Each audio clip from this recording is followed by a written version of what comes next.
Am I audible to all of you? Please confirm.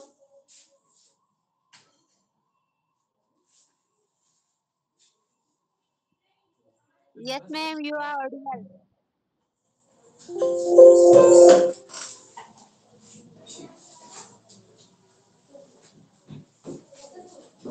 Okay, thank you for the confirmation. We are doing our paper 1, knowledge and curriculum.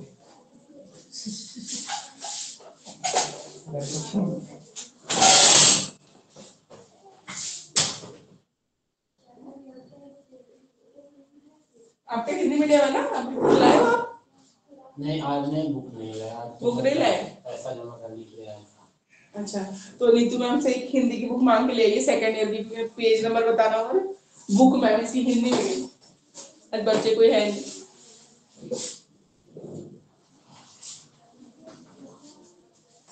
Ma'am एक second. हाँ जी, कितना समय लगेगा? प्रसाद लाए थे किस चीज का? भंडारा हुआ अपने प्रसाद सब के लिए। अच्छा, ये तो 2 घंटे चलेगी क्लास, ये तो 5 मिनट के लिए प्रसाद 6 बजे तक चलेगा। अच्छा वो बहुत देर से बैठे थे इसीलिए पूछ अच्छा रहा हूँ। अच्छा प्रसाद अच्छा आया था खाने के लिए। अच्छा। मैम बुक कौन सी चाहिए? हमें भी नॉलेज एंड करिकुलम की ना हिंदी मीडियम की चाहिए, ठीक है? लिया मैम? हाँ 2 मिनट ले आइए, इधर बैठ।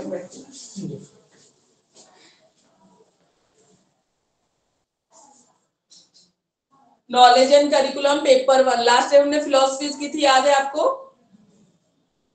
Have you remembered? Idealism, naturalism, है ना? प्रैग्मेटिज्म तक हमने किया था, एग्जिस्टेंशियलिज्म रह गया था।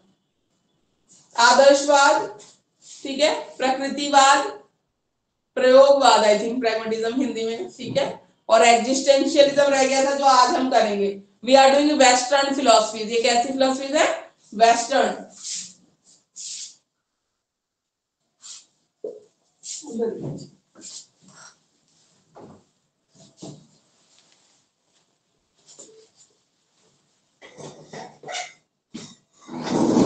वेस्टर्न फिलोसफीज, ठीक है, वेस्टर्न फिलोसफी। तो लास्ट टाइम हमने किया था आइडियलिज्म, थोड़ा सा रिवीजन।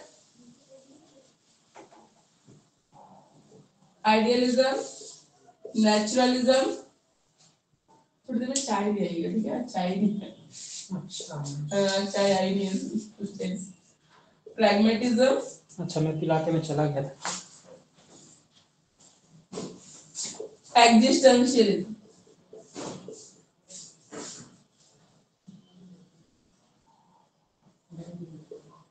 एग्जिस्टेंशियलिज्म, ठीक है? 4 वेस्टर्न फिलोसफीज हमने पढ़ी थी जो हिंदी मीडियम के बच्चे हैं। आदर्शवाद, प्रकृतिवाद, प्रयोगवाद, आई थिंक प्रयोगवाद है ये, ठीक है? एंड एग्जिस्टेंशियलिज्म का भी देखते हैं हम हिंदी क्या होगा, ठीक है? तो हमने बोला था नेम आइडियलिज्म में एक हमारे इंडियन फिलोसफर्स हैं गांधी जी, जो आइडियलिज्म में बहुत बिलीव करते हैं, ठीक है? नेचुरलिज्म के लिए रविंद्रनाथ टैगोर, ठीक है? तो मुझे आप अभी 2 मिनट्स का ब्रेक दीजिए, बस just I need 2 minutes break. तब तक आपको क्या करना है ऑनलाइन स्टूडेंट्स, ठीक है? आपको आइडियलिज्म और नेचुरलिज्म रिवाइज करना है। आफ्टर 2 मिनट्स में आपसे गांधी जी की फिलॉसफी आई विल आस्क, ठीक है? और आपको बताना है कि अकॉर्डिंग करिकुलम, टीचिंग मेथड, ये सब चीजें कैसे होंगी। Okay, are you allowing me to take 2 minutes break? Yes, can I take a break of 2 minutes?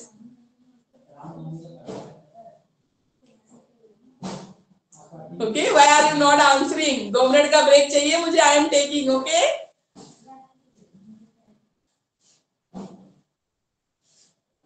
ठीक है, चलिए तब तक आप रिवाइज करिए, गांधी जी और टैगोर की फिलोसफी रिवाइज करिए।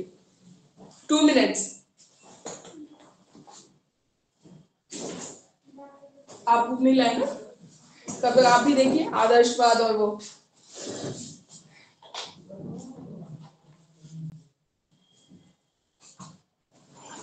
तो इनको बोला 2 मिनट का ब्रेक।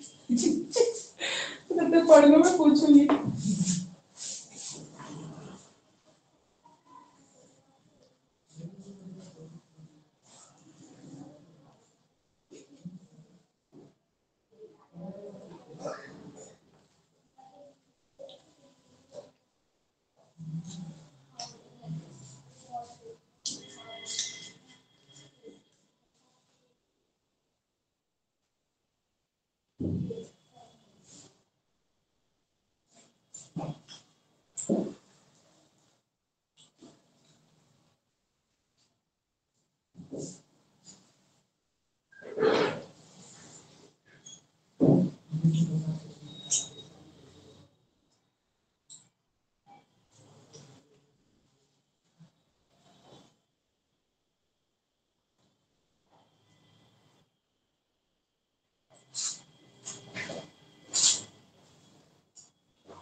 और दोपहर में आएंगे तो सीटेट का एग्जाम है।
कर दिया।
यस, तो have you studied idealism and naturalism? पढ़ा आपने? अभी मैंने बोला गांधी जी और टैगोर की फिलॉसफी। Who will explain? कौन करना चाहेगा एक्सप्लेन? पहले गांधी जी की फिलॉसफी कौन बताएगा? नोबडी? याद नहीं है आपको? लास्ट क्लास में समझाया था।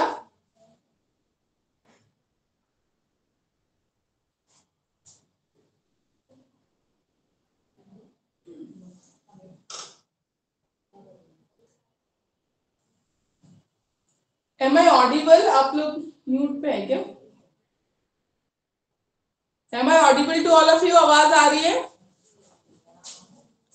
Please confirm.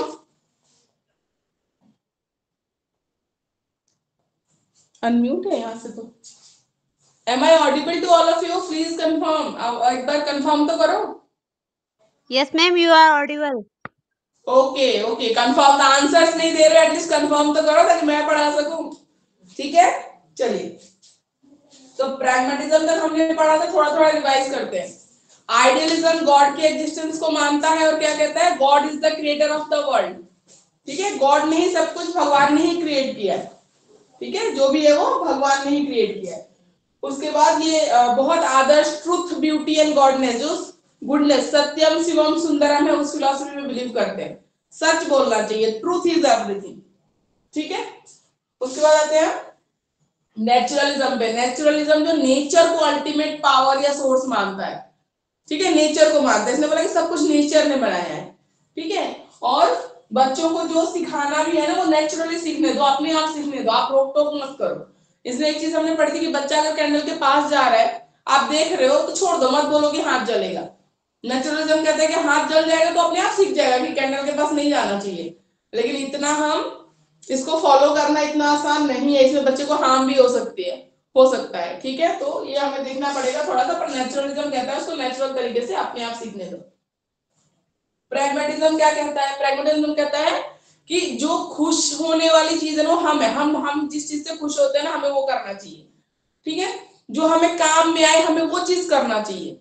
ठीक है, इन्होंने बोला कि वैल्यूज अगर हमारे काम नहीं आ रही है, हमें नुकसान पहुंचा रही है, तो फिर वैल्यूज की जरूरत नहीं है। ठीक है, प्रैक्टिकल रहो। इन्होंने बोला वो पढ़ो जिससे तुम्हें आगे चल के जॉब मिले, ऐसी चीजें अननेसेसरी मत पढ़ो जिससे तुम्हें कोई फायदा नहीं पहुंच रहा हो। अल्टीमेटली प्रॉफिट की बात करें कि फायदा हमें किसमें है, हम वो चीज करेंगे। तो प्रैग्मेटिज्म। ठीक है, आज हम करेंगे एग्जिस्टेंशियलिज्म। ये क्या होता है और क्या कहता है? हिंदी में इसका देखते हैं हम क्या कहते हैं इसको।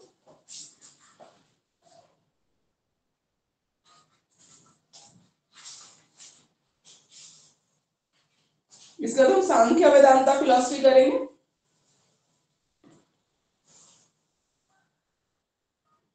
एग्जिस्टेंशियलिज्म को बोलते हैं अस्तित्ववाद। ठीक है, अस्तित्ववाद, अपने अस्तित्व पे। तो ये कब आया था, क्यों आई थी ये फिलॉसफी, हम ये देखते हैं एग्जिस्टेंशियलिज्म।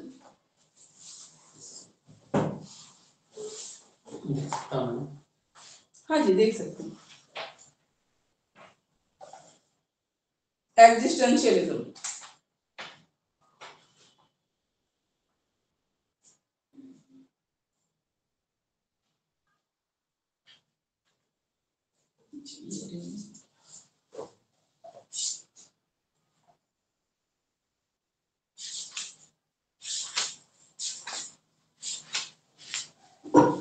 उसे पेज नंबर देखिएगा, हिंदी में पीछे कितना है।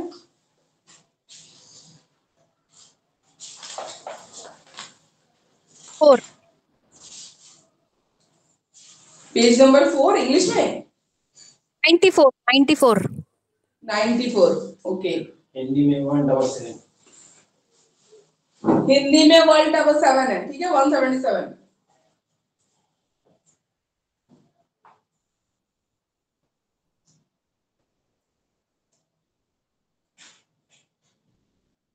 एग्जिस्टेंशियलिज्म। ठीक है, एग्जिस्टेंशियलिज्म में एक टाइम ऐसा था जब मशीन, वो टाइम पूरा मशीन से भरा हुआ था। मतलब हर चीज के लिए नए नए साइंटिफिक इन्वेंशंस हो रहे थे।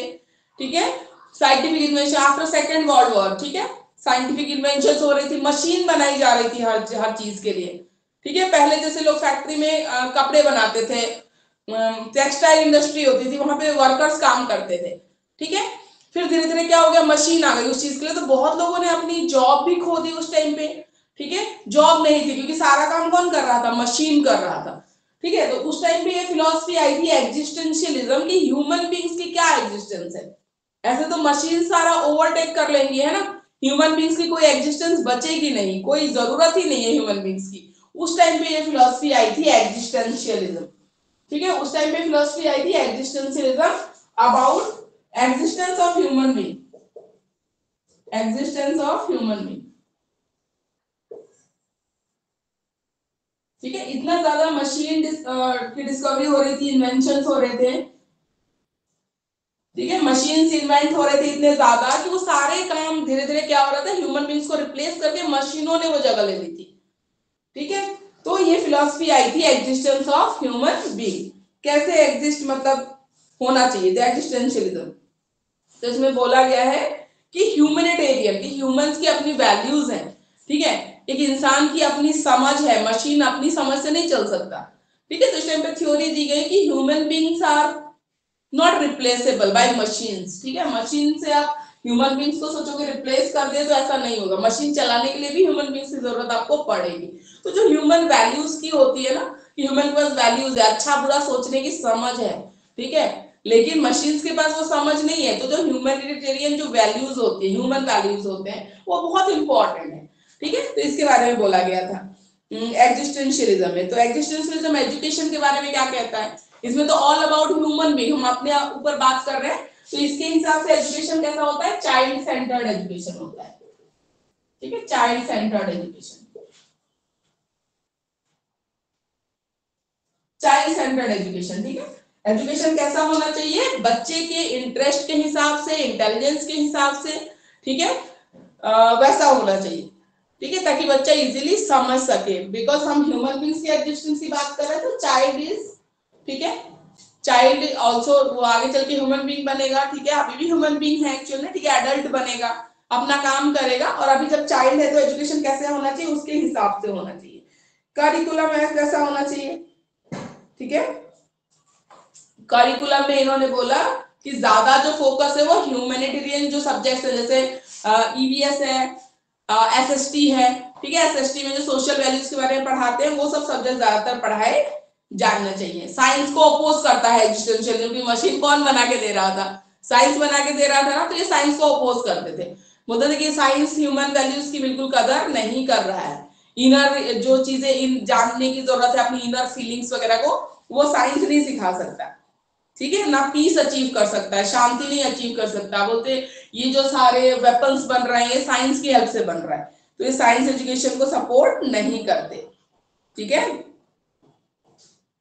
साइंस के अलावा मतलब बोलते हैं पढ़ाओ पर इतना ऑब्सेस्ड होने की जरूरत नहीं, ह्यूमैनिटेरियन जो वैल्यूज हैं वो भी बहुत बहुत इंपॉर्टेंट है। ठीक है, ह्यूमैनिटीज बहुत इंपॉर्टेंट है, जो एसएसटी ईवीएस में ये सब जो चीजें पढ़ते हो ना, ईवीएस में तो फिर साइंस का भी आ जाता है, ईवीएस में तो उसमें छोटे बच्चों के जो एसएसटी का पार्ट होता है उसकी बात कर रहे हैं। ठीक है, तो ये सारा होना चाहिए। टीचर कैसा होना चाहिए, सेल्फ रियलाइजेशन, टीचर खुद ऐसा होना चाहिए जो सेल्फ अवेयर हो, जो अपने आप को जानता हो, अपनी क्वालिटीज को जानता हो, और उसके अकॉर्डिंग वो टीचिंग कर पाए, जिसमें बच्चे डायरेक्टली कांटेक्ट कर पाए टीचर्स को। ठीक है, कांटेक्ट कर पाए, पूछ पाए।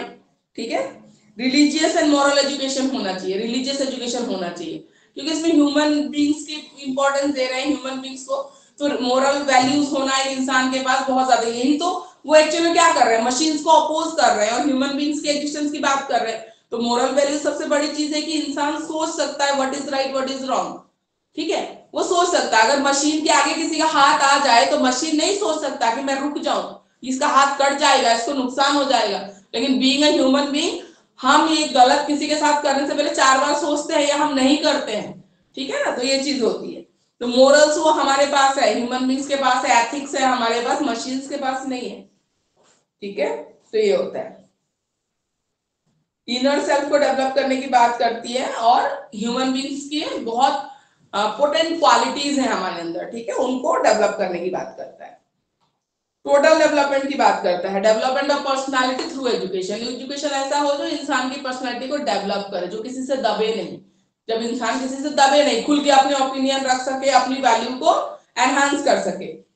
ठीक है, सब्जेक्टिव नॉलेज होना चाहिए, चीजों के बारे में नॉलेज होना चाहिए, और इंपॉर्टेंस ऑफ एनवायरमेंट, साइंस, ठीक है, वो लोग वेपन्स बना रहा है, सब कुछ कर रहा है, नई नई टेक्नोलॉजीज आ रही है, उससे एनवायरमेंट भी खराब हो रहा है, तो उसको भी रोकना है, एनवायरमेंट्स को इंपॉर्टेंस दी जानी चाहिए।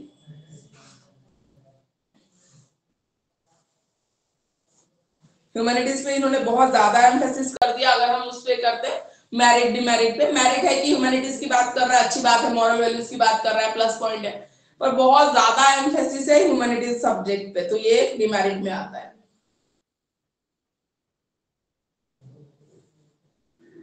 पर इनके जो टीचिंग मेथड वो कह रहा है वो साइंस वगैरह को सिखाने के लिए सुटेबल है, क्योंकि साइंस को तो ये कह ही नहीं रहा। साइंस को तो ये कह रहा है कि बस ऐसे सब्जेक्ट पढ़ाओ, ज्यादा एम्फेसिस करने की जरूरत उस पे नहीं है। ठीक है, तो गांधी जी ऑन एजुकेशन, तो एग्जिस्टेंशियलिज्म इतना इंपॉर्टेंट नहीं है, अब मैं आपको बता रही हूँ ये इतना इंपॉर्टेंट नहीं है। ये बहुत रेयर केस है जो आपका आएगा, शॉर्ट नोट में आ गया लॉन्ग में बहुत मुश्किल है। सबसे ज्यादा इंपॉर्टेंट है इन चारों में idealism, naturalism, very very very important. ये दोनों बहुत ज्यादा इंपॉर्टेंट है, आदर्शवाद और प्रकृतिवाद। ठीक है, ये दोनों बहुत ज्यादा इंपॉर्टेंट है। अब आइडियलिज्म को डायरेक्ट आइडियलिज्म ना देके Gandhi ji views on education भी दे सकता है। तो जितना चीजें आप आइडियलिज्म में हम पढ़ के आए हैं, करिकुलम कैसा होना चाहिए, टीचर कैसा होना चाहिए, टीचिंग मेथड कैसा होना चाहिए, ये सारी चीजें गांधी जी वाले में भी एप्लीकेबल है। पर एक दो चीजें आप एक्स्ट्रा, जैसे थोड़ा गांधी जी का इंट्रोडक्शन दे दिया हमने, ठीक है, बेसिक एजुकेशन जो उन्होंने बताई है इंडिया के लिए बुनियादी शिक्षा, थोड़ा उसके बारे में बताएंगे। और बाकी जो व्यूज आप दोगे ना बिल्कुल आइडियलिज्म के हिसाब से सेम टू सेम डाल सकते हो, थोड़े एडिशनल पॉइंट्स आपको लिखने पड़ेंगे। तो गांधी जी ऑन एजुकेशन अभी थोड़ा सा हम डिस्कस करेंगे, तो बाकी आइडियलिज्म ही रहेगा, थोड़े एक दो पॉइंट जो एक्स्ट्रा ऐड करने हैं मैं बता दूंगी। फिर टैगोर के व्यूज जब पूछेगा पूरा पूरा आप नेचुरलिज्म लिख सकते हो, थोड़ा बहुत आपको क्या करना है, आप टैगोर के बारे में लिख रहे हो तो थोड़ा सा टैगोर का इंट्रोडक्शन। और मैंने बताया था कि टैगोर नेचुरलिज्म क्यों फॉलो करते हैं, वो खुद भी ऐसे थे, उनको स्कूल में पिटाई पड़ी थी तो वो भाग गए थे स्कूल से, उसके बाद तो कभी गए नहीं, वो पेड़ों में जंगलों में घूमते थे, ठीक है, पेड़ों के नीचे रहते थे, उनको अच्छा लगता था, पोएट्री लिखते थे, सेल्फ एक्सप्रेशन। तो ऐसे थे, दोस्तों थे, किसी को बांधने की जरूरत नहीं, अपने आप कर लेंगे सब कोई। गांधी जी अभी तक कोई डिग्री में रविंद्रनाथ टैगोर जी के पास कोई डिग्री नहीं है। किसके पास? रविंद्रनाथ टैगोर। नहीं, रविंद्रनाथ टैगोर तो स्कूल गए नहीं। मैं पढ़ा रहा नहीं है, हाँ, नहीं है। ना तो उसमें दिया था। हाँ, टैगोर के पास कोई डिग्री, स्कूल गए ही नहीं, वो मास्टर टीचर ने मारा था उनको बचपन में, उसके बाद वो भाग गए थे, वो जंगलों में ही घूमते थे, अपनी पोएट्री लिखते थे, वो कभी स्कूल गए नहीं, उनके पास कोई ऑफिशियल डिग्री नहीं है टैगोर के पास। गांधी जी के पास तो थी, ठीक है, गांधी जी तो बैरिस्टर थे, पर हाँ इनके पास नहीं है। टैगोर कभी स्कूल गए ही नहीं है, तो इसलिए वो बच्चों को भी बोलते हैं कि फ्रीली छोड़ दो, जबरदस्ती मत करो, जबरदस्ती स्कूल मत भेजो, वो खुद सीखेंगे, क्योंकि वो खुद ऐसे थे, खुद ऐसे थे। और भारत का पहला नोबेल प्राइज वो टैगोर ही लेके आए थे, जिनके पास कोई ऑफिशियल डिग्री नहीं है, ठीक है। 30 में 1930 में गीतांजलि बुक के लिए उनको नोबेल प्राइज मिला था, इंडिया का पहला नोबेल प्राइज, ठीक है, लिटरेचर में मिला था हमें पहला नोबेल प्राइज, जो टैगोर की बदौलत ही आया था 1930 में। And he didn't have any official degree, ठीक है, उनके पास कोई ऑफिशियल डिग्री नहीं है, क्योंकि बचपन में वो स्कूल से भाग गए थे, उसके बाद तो कभी गए ही नहीं है। और आज उनके बनाए हुए जो स्कूल है शांति निकेतन, वहां लाखों बहुत बहुत बच्चे पढ़ रहे हैं, पर उनके पास खुद के कोई ऑफिशियल डिग्री नहीं थी, ठीक है। उनकी पोएट्री की बुक है गीतांजलि, 1930 में हमें मिला था। उसके बाद हम आते हैं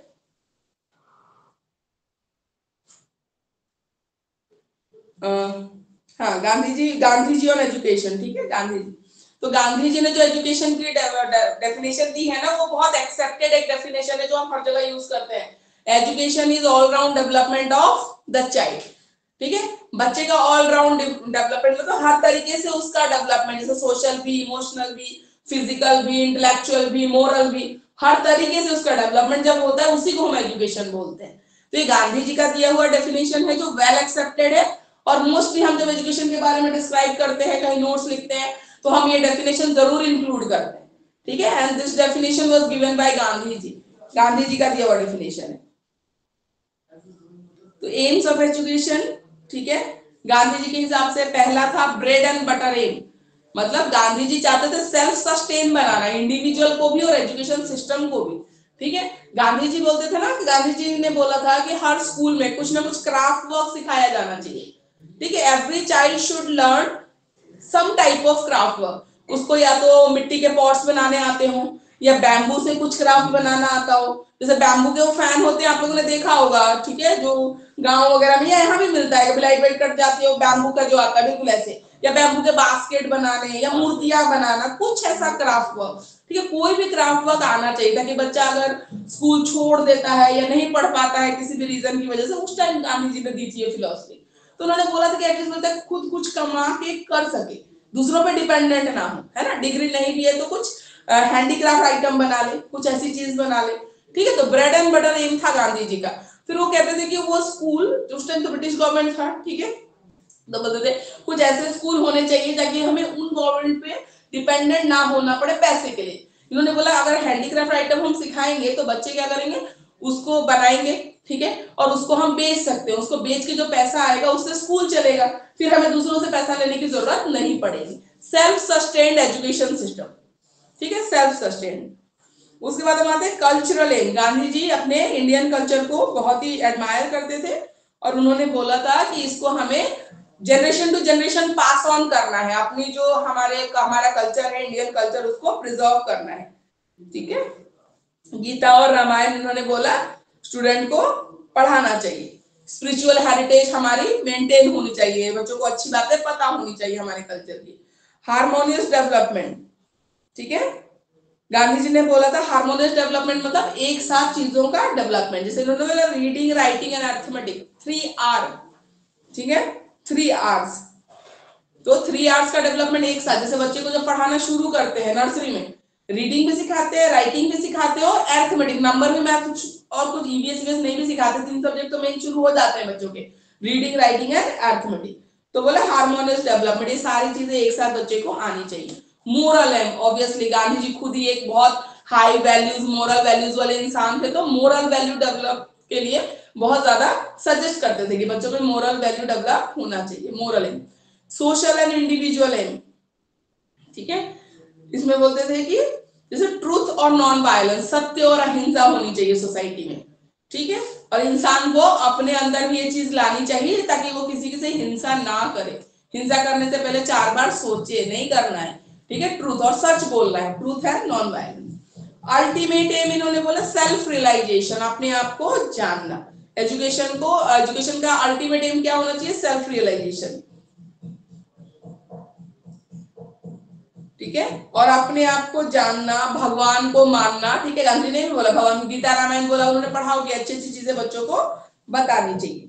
तो गांधी जी ने जो ये एजुकेशन का स्ट्रक्चर दिया था, हैंडीक्राफ्ट आइटम बेस्ड एजुकेशन, इसको एक हमने नाम दिया, बेसिक एजुकेशन बोलते हैं हम, बुनियादी तालीम बोलते हैं, नई तालीम बोलते हैं, ठीक है। Gandhi ji concept of Sarvodaya society, 6 types of education इन्होंने बोला था, बेसिक एजुकेशन, बुनियादी तालीम, नई तालीम, national education, Wardha scheme, life education. Wardha west Bengal में एक जगह है, यहाँ पे जो कांग्रेस की मीटिंग बैठी थी ना, गांधी जी वहां पे प्रेसिडेंट थे, वहीं पे इन्होंने जो बुनियादी शिक्षा की बात की थी ना, उसी पे बात की थी। तो इसको आप डिटेल में पढ़ोगे बाद में, सेकंड पेपर में है, जिसमें आपको वर्धा स्कीम ऑफ एजुकेशन या गांधी जी की बुनियादी शिक्षा, तो अभी मैंने आपको बता दिया ना, यही चीज फिर से सेकंड पेपर में आपके आएगा, बिल्कुल आएगा, तो कोई घबराने की बात नहीं, उसमें भी हम बहुत डिटेल में पढ़ेंगे, तो दोनों चीजें रिलेटेड है, ठीक है। तो गांधी जी का वर्धा स्कीम ऑफ एजुकेशन या बुनियादी शिक्षा, you will also get in paper 2, ठीक है, तो it will be explained there also, वहां भी उस पेपर में भी आपको हम ये एक्सप्लेन करेंगे कि वर्धा स्कीम ऑफ एजुकेशन क्या होता है, वो जगह के नाम पे लेके उसको नाम रखा गया है वर्धा स्कीम ऑफ एजुकेशन। और बातें क्या क्या जो है इंपॉर्टेंट गांधी जी ने बोली थी। आज जो हमारा कॉन्स्टिट्यूशन कहता है free and compulsory education 6 to 14 years के चाइल्ड की, ये बात सबसे पहले गांधी जी ने ही बोली थी। संविधान बनने से पहले भी गांधी जी ने ये बात बोली थी कि हर एक बच्चे को, ठीक है, अपने देश के जितने भी बच्चे, हर एक every child should get free and compulsory education, free and compulsory education होना चाहिए बच्चों के लिए, ये गांधी जी ने बोला था, ठीक है। और करिकुलम में इन्होंने क्राफ्ट एजुकेशन को बहुत ज्यादा इंपॉर्टेंस दी थी, बोला था कि बच्चों को कुछ ना कुछ क्राफ्ट बनाना जरूर आना चाहिए, स्कूल छोड़ने तो अपने आप, बिल्कुल सेल्फ सस्टेन, ये बोले कि अपने पे खड़े रहो, आत्मनिर्भर बनो, दूसरों पे डिपेंडेंट होने की जरूरत नहीं है, कि कुछ तो कमा लेंगे ना, माँ बाप पे ही आगे चल के किसी पे भरोसा, मतलब वैसे डिपेंडेंट नहीं होना पड़ेगा, ठीक है। और mother tongue should be the instruction, हमारी जो अभी एनईपी 2020 कह रही है कि मदर टंग में सिखाओ, है ना, बेसिक लेवल पे बच्चों को, तो ये गांधी जी कब तक बोल चुके हैं, संविधान नहीं बना था तभी भी गांधी जी ने बोल दिया था कि फ्री एंड कंपल्सरी एजुकेशन होना चाहिए। तो आज की जो ये नई यूथ है ना, ये गांधी जी के बारे में कुछ भी सुन के कुछ भी बोलती है, दैट्स नॉट राइट। आपने जाना उन्होंने बहुत कुछ किया है हमारी कंट्री के लिए, ऐसे ही नहीं है, ठीक है। तो आजकल जैसे बहुत सारे कोई लीडर है अपने आप को प्रूव करने के लिए गांधी जी के बारे में, ठीक है, या हमारे फर्स्ट प्रेसिडेंट है जवाहरलाल नेहरू के बारे में, किसी के बारे में कुछ भी बोल रहे हैं ना, तो आपको ब्लाइंडली उसको फॉलो नहीं करना चाहिए, यू शुड नो। हम पढ़ रहे हैं ना गांधी जी के बारे में, गांधी जी एजुकेशन सिस्टम में इतनी सारी बात करके गए, देश के लिए इतना कुछ करके गए, तो किसी दूसरे की बात सुन के ब्लाइंडली किसी को कुछ भी बोल देना, दैट्स नॉट राइट। और इससे आपको लगेगा कि मैं बहुत अप टू डेट और मैं वो दिख रहा हूं, तो दैट्स नॉट राइट, ठीक है। उन्होंने बहुत कुछ किया है, कॉन्स्टिट्यूशन बाद में बना। अंबेडकर को मानने वाले गांधी को बोलते हैं अच्छा नहीं है, गलत बात है। अंबेडकर ने भी वही बोला जो गांधी ने बोला है, या कोई कंपैरिजन नहीं है। Everyone is great in their own ways, ठीक है, हर कोई अपने हिसाब से अपनी चीजों में बिल्कुल सही है, ठीक है, बिल्कुल सही है। उसमें कोई मतभेद हो सकते हैं, कोई बड़ी बात थोड़ी है।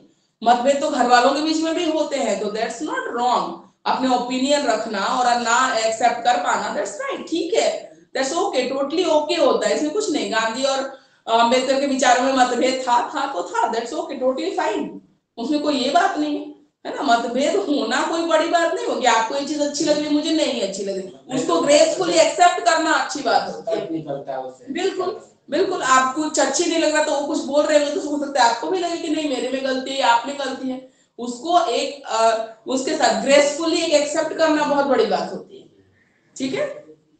अपने क्रिटिसिज्म को ग्रेसफुली लेना वो बड़ी बात होती है। तो करिकुलम में इन्होंने क्राफ्ट को इंपॉर्टेंस दी है, और मदर टंग जो हम अभी एनईपी में आप बोल रहे हैं 2020 में कि आप मदर टंग में सिखाओ, ये बात गांधी जी ने कब की बोल रखी है कि मदर टंग में सिखाओ, क्योंकि बच्चा अपनी लैंग्वेज में घर से निकल के आ रहा है, तो स्टार्टिंग के एजेस में अगर आप मदर टंग में सिखाओगे तो बच्चा इजीली सीख सकता है, ठीक है। उसके बाद क्राफ्ट, ऑब्वियसली गांधी जी का पूरा जो एजुकेशन सिस्टम था क्राफ्ट बेस्ड, ठीक है, वो क्राफ्ट बेस्ड ही चाहते थे कि क्राफ्ट बेस्ड रहे। मदर टंग को इंपॉर्टेंट दी है, और सब्जेक्ट्स में इन्होंने, ठीक है, botany, zoology, chemistry, health and hygiene, physical education, culture, knowledge of stars, ये सब के बारे में बात बोल रहा था, जो प्रैक्टिकल वर्क है, ठीक है, वो सिखाने की बात हुई थी। इसमें कहाँ है? हिंदी वाले में, अभी हिंदी वाले की बुक के हिसाब से डिस्कस करेंगे, ठीक है। तो बेसिक एजुकेशन अभी हम फिर से सेकंड पेपर में भी पढ़ेंगे, तो कोई आपको परेशान होने वाली बात नहीं है। तो हम यहाँ पे इसको यहाँ कंक्लूड करते हैं। बेसिक एजुकेशन फिर और डिटेल में नहीं जाते, सेकंड पेपर में फिर से ही है, ठीक है। तो गांधी जी का आपका व्यूज ऑन एजुकेशन पूछेगा तो आइडियलिज्म वाली बातें भी डाल सकते हो, और अभी जो हमने पढ़ा है इसको भी आप डाल सकते हो। हिंदी की बुक में एक बार देखते हैं, ठीक है, हिंदी की बुक के हिसाब से।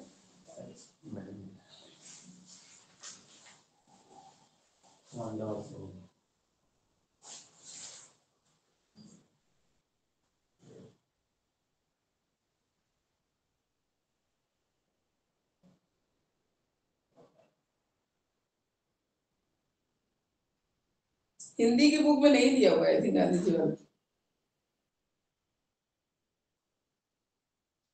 आगे दिया होगा।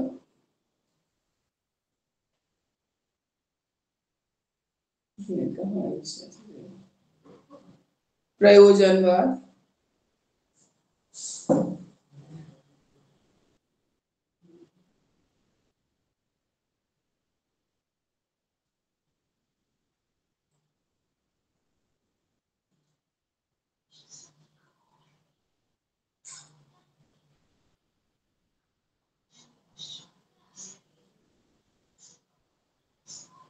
ठीक है, इसमें नहीं है लग रहा है। हिंदी की बुक में कोई बात नहीं, अगर इसमें नहीं है ना, आपके पेपर 2 में बुनियादी शिक्षा आराम से मिल जाएगा, वो पूरा गांधी जी का ही है, ठीक है। तो आप पेपर 2 से भी इसका आंसर लिख सकते हो। आपके पास जो सेकंड पेपर है ना, ठीक है, कंटेम्प्रेरी इंडिया एंड एजुकेशन, उसमें पूरा बुनियादी शिक्षा बहुत डिटेल में बहुत अच्छे से दे रखा है, तो आपको नोट्स के लिए कहीं और भागने की जरूरत ही नहीं है। You can refer to your second paper, paper 2, ठीक है। हिंदी के बच्चों, अगर आपको, ठीक है, नोट्स या हिंदी वाली में नहीं मिल रहा है, इंग्लिश की बुक में तो इसमें ही दे रखा है, ठीक है, पेपर 1 में।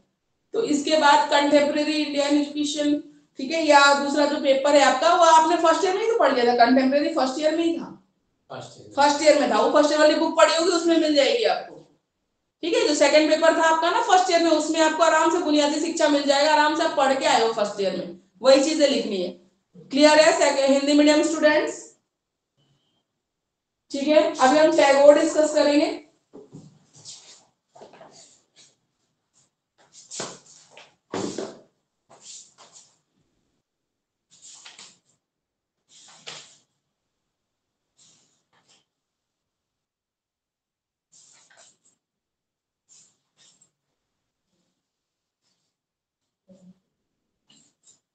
टैगोर का इंग्लिश की बुक में भी अलग से नहीं दे रखा तो कोई दिक्कत नहीं है। टैगोर का जितना आपने नेचुरलिज्म में पढ़ा है ना, बिल्कुल वही जाएगा उनके हिसाब से।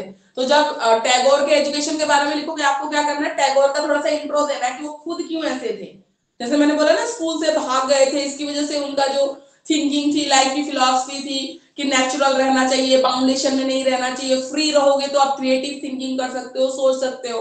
तो ये सारा इंट्रो आपको लिखना है कि वो खुद कभी स्कूल नहीं गए और ऐसे भाग गए थे, इसलिए उनकी थिंकिंग ऐसी थी। और फिर शांति निकेतन है जो स्कूल, उसके बारे में थोड़ा सा आपको लिखना पड़ेगा। तो आपको नेचुरलिज्म में टैगोर जब आएगा तो ये सब चीजें आपको लिखनी है।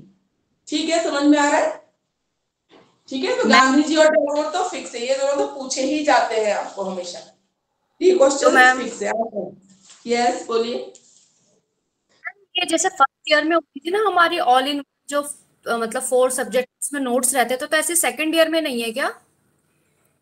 जैसे अच्छा, वो आप बुक जिसके की आप बात कर रहे हो?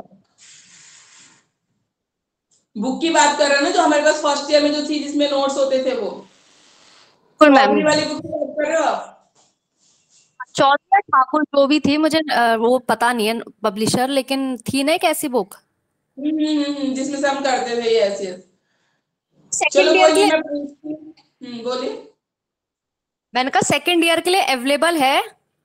हाँ, अभी वो मैं बात करूंगी नीतू मैम से, अगर अवेलेबल होगा तो हम आपको प्रोवाइड करा देंगे, कोई दिक्कत नहीं है। ठीक है, अगर ठीक है। अवेलेबल होगी तो देखनी पड़ेगी, अवेलेबिलिटी देखनी पड़ेगी। अगर अवेलेबल होगी तो we will definitely send you the notes. ठीक है, लेकिन जो कुछ चीजें बहुत अच्छे से दे रखी है बुक में, तो इसमें से ही कर सकते हैं। अगर नीड लगेगा तो हम आपको भेजेंगे एंड में, कोई दिक्कत नहीं है। ठीक है, ओके मैम। ओके।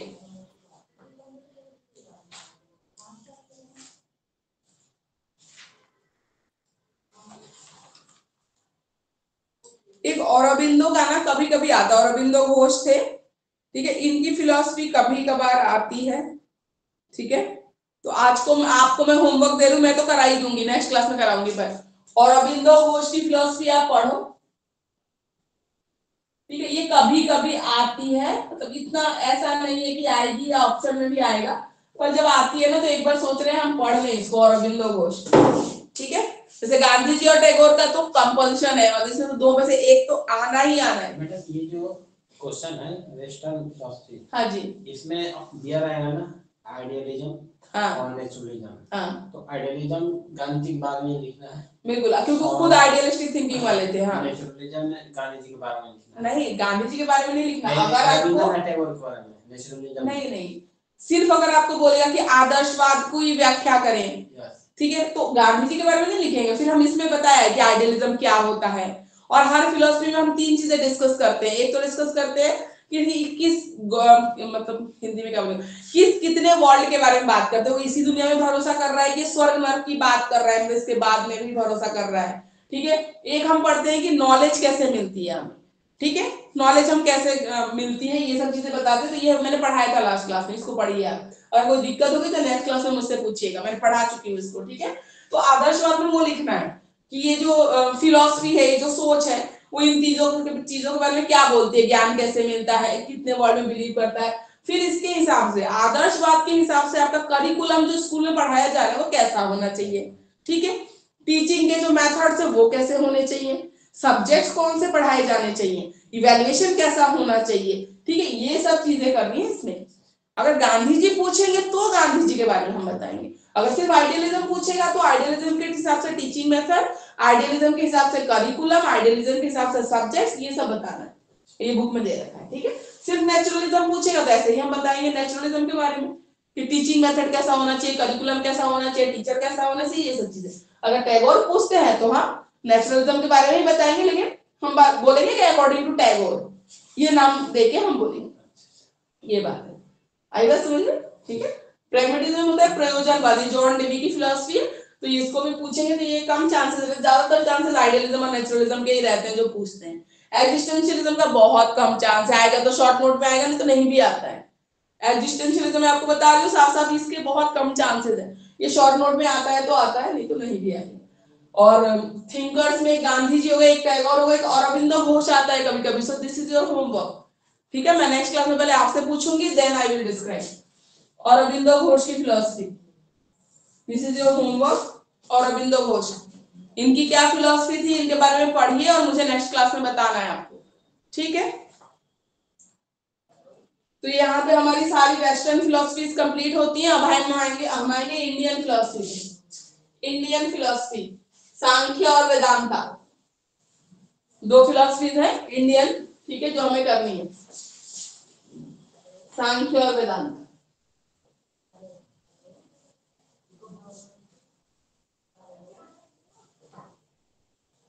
दो फिलोसफीज है, इंडियन वेस्टर्न हो गई हमारी फिलोसफीज, हम पढ़ रहे थे 4 फिलोसफीज पढ़ी हमने अंडर वेस्टर्न फिलोसफी कैटेगरी। अब हम करेंगे इंडियन फिलोसफीज।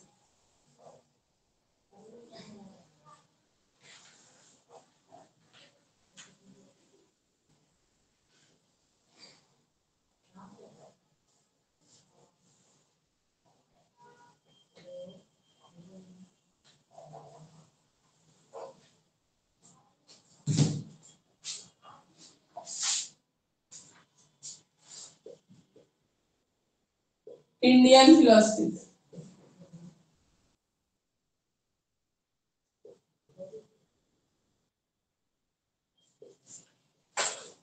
इंडियन फिलोसफीज, ठीक है। इंडियन में आपका आएगा सांख्य और वेदांता।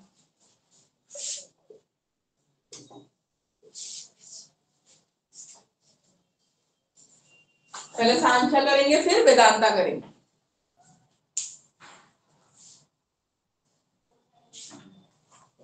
सांख्य वेदांत,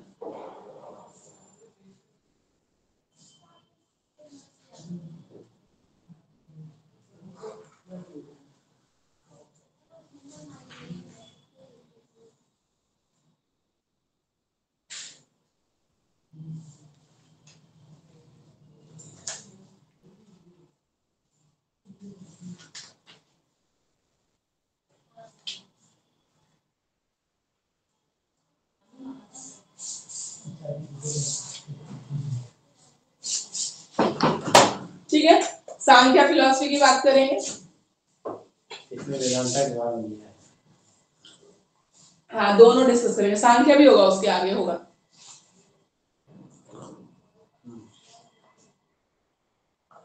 पहले सांख्य डिस्कस करेंगे फिर वेदांत डिस्कस करेंगे। मैम हिंदी में पेज नंबर कितने हैं? एक मिनट में हिंदी बताइए। सांख्य 167 167 हिंदी में, और इंग्लिश में आपका है सांख्य फिलोसफी 72 पे, 72 पे है सांख्य, 72 73 देखिए।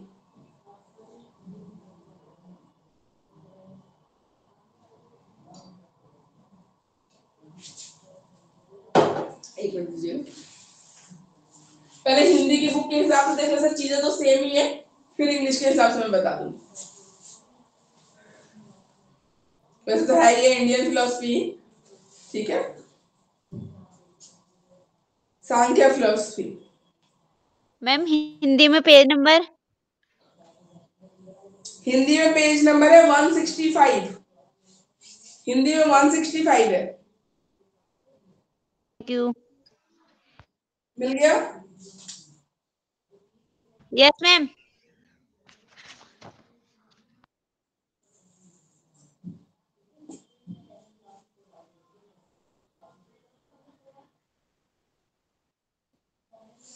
ठीक है। अब आता सांख्य ना फिलोसफी दो एग्जिस्टेंस की बात करता है, पुरुष और प्रकृति। पुरुष प्रकृति,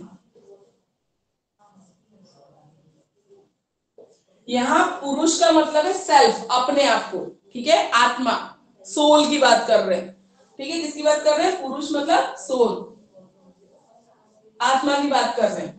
प्रकृति मतलब एनर्जी, ठीक है। सोल के अंदर जब एनर्जी जाएगी, ठीक है, सोल जब एनर्जी से मिलता है तो ही दुनिया की रचना हुई है। पुरुष और प्रकृति जब मिलते हैं, ठीक है, तब रचना होती है, तो उसको हम बोलते हैं प्रकृति में एनर्जी की बात कर रहे हैं, ठीक है। तो इन्होंने सांख्य फिलोसफी कहती है कि दो एंटिटीज हैं इस वर्ल्ड में, पुरुष है और प्रकृति है। पुरुष मतलब आत्मा और प्रकृति मतलब एनर्जी, ठीक है। तो ये डुअलिज्म, इंग्लिश में क्या लिखेंगे? डुअलिज्म, दो की एग्जिस्टेंस मान रहा है, तो इसको हम बोलते हैं डुअलिज्म। दो हम अलग अलग मान रहे हैं, पुरुष और प्रकृति को अलग अलग मान रहे हैं, ठीक है। तो इसको बोलते हैं पुरुष है प्रकृति। उसके बाद हम आते हैं नॉलेज कैसे मिलती है,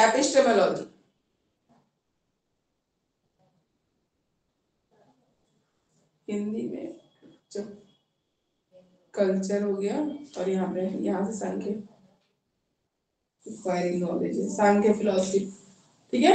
इसके बाद हिंदी में दे रखा है, देखो हिंदी वालों के हिसाब से कर रहे हैं बुक के हिसाब से, फिर हम इंग्लिश पे जाएंगे। फिर आते हैं ऑब्जेक्टिव ऑफ एजुकेशन क्या होना चाहिए।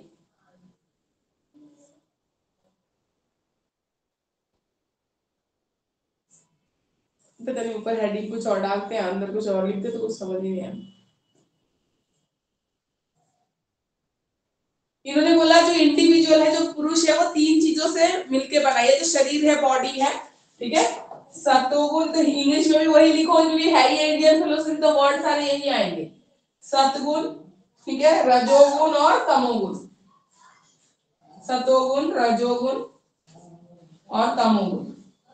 एक इंसान के अंदर ये तीनों ही क्वालिटीज होती हैं। सत्गुण क्या होता है? सच बोलना, अच्छा बिहेव करना, लॉयल रहना, मॉरल वैल्यूज फॉलो करना, सत्गुण। अहिंसा करना, अच्छी अच्छी चीजें, सत्गुण, ठीक है। रजोगुण होता है हमारा पैशन, ठीक है, पैशन जो हमें करके खुशी मिलती है, दैट इज कॉल्ड रजोगुण। हम अपनी खुशी के लिए जो चीजें करते हैं उसको बोलते हैं रजोगुण। सबके अंदर ये तीनों चीजें हैं, ठीक है। तमोगुण होती है डार्कनेस, जो बोलते हैं ना कि वो हर इंसान के अंदर कहीं ना कहीं वो एनिमल छुपा हुआ रहता है। बुराइयां हमारे अंदर भी है, ठीक है, सबके अंदर है। बुरा करने का मन करता है, किसी को मारने का, पीटने का गुस्सा है, तो बुराई, वो हमारी डार्कनेस है, हमारे अंदर का अंधेरा है, ठीक है। तीनों चीजों से मिलके ही ह्यूमन बीइंग बनता है, सतोगुण, रजोगुण, तमोगुण। जो संत साधु हैं उन्होंने क्या कर लिया, अपने अंदर के सारे सतोगुणों को बढ़ावा दिया, एक्सेप्ट किया, रजोगुण और तमोगुण को कम किया है ना। और एक वैसा इंडिविजुअल है जो लाइफ को फुल्ली जीने में बिलीव रखता है, ठीक है, तो सद्गुण को भी फॉलो करता है और लाइफ को भी जीता है, तो रजोगुण। रजोगुण उसमें है ज्यादा, लाइफ को जीने में बहुत भरोसा करता है कि जियो लाइफ को, सिर्फ सच्चाई के पीछे भागते रहने से अपनी जिंदगी खत्म हो जाएगी, हम अपने शौक नहीं पूरे कर पाएंगे, जी नहीं पाएंगे, तो रजोगुण, वो रजोगुण को इंपॉर्टेंस दे रहा है। तमोगुण है, तमोगुण बहुत खराब क्वालिटी है, बैड क्वालिटी, डार्कनेस। जैसे अपनी इच्छाओं को पूरा करने के लिए दूसरों का भी बुरा करना पड़ रहा है तो कर दो, जैसे चोरी चकारी करना, लोगों को मारना, ठीक है, जान लेनी पड़ रही है किसी की, ले लो, मर्डर, किडनैपिंग, कुछ भी करना पड़ रहा है कर लो, ठीक है, तो दैट इज डार्कनेस या तमोगुण, ठीक है। तो सतगुण, रजगुण और तमोगुण, तो हमारे अंदर इन सबका एक बैलेंस होना चाहिए। और तमोगुण ऐसा है जो गुस्सा, एग्रेशन होती तो हमसे गलत करवाने की कोशिश करता है ना, पर उसको हमें कंट्रोल रखना है अपने अंदर, ठीक है। तो हर इंसान के अंदर क्वालिटीज होती है, लेकिन डिपेंड करता है कि आप किन क्वालिटीज को ज्यादा बढ़ावा दे रहे हो, है ना, किसको दूर करने की कोशिश कर रहे हो। बुराइयां सब में होती है, पर उसको दूर करने की कोशिश करना। ऐसा नहीं कि हर इंसान बिल्कुल, ठीक है, सब सारे सही गुण उसमें होते हैं, नहीं होते, तमोगुण होता है, किसी का गुस्सा होगा, किसी का झूठ बोलना होगा, कुछ ना कुछ गलत आदतें सब में है, ठीक है। हमें कोशिश करनी है कि हम कैसे गलत आदतों को रोके, कम करें और सही आदतों को सिलेक्ट करें और आगे बढ़े, ठीक है। सतोगुण, रजोगुण और तमोगुण।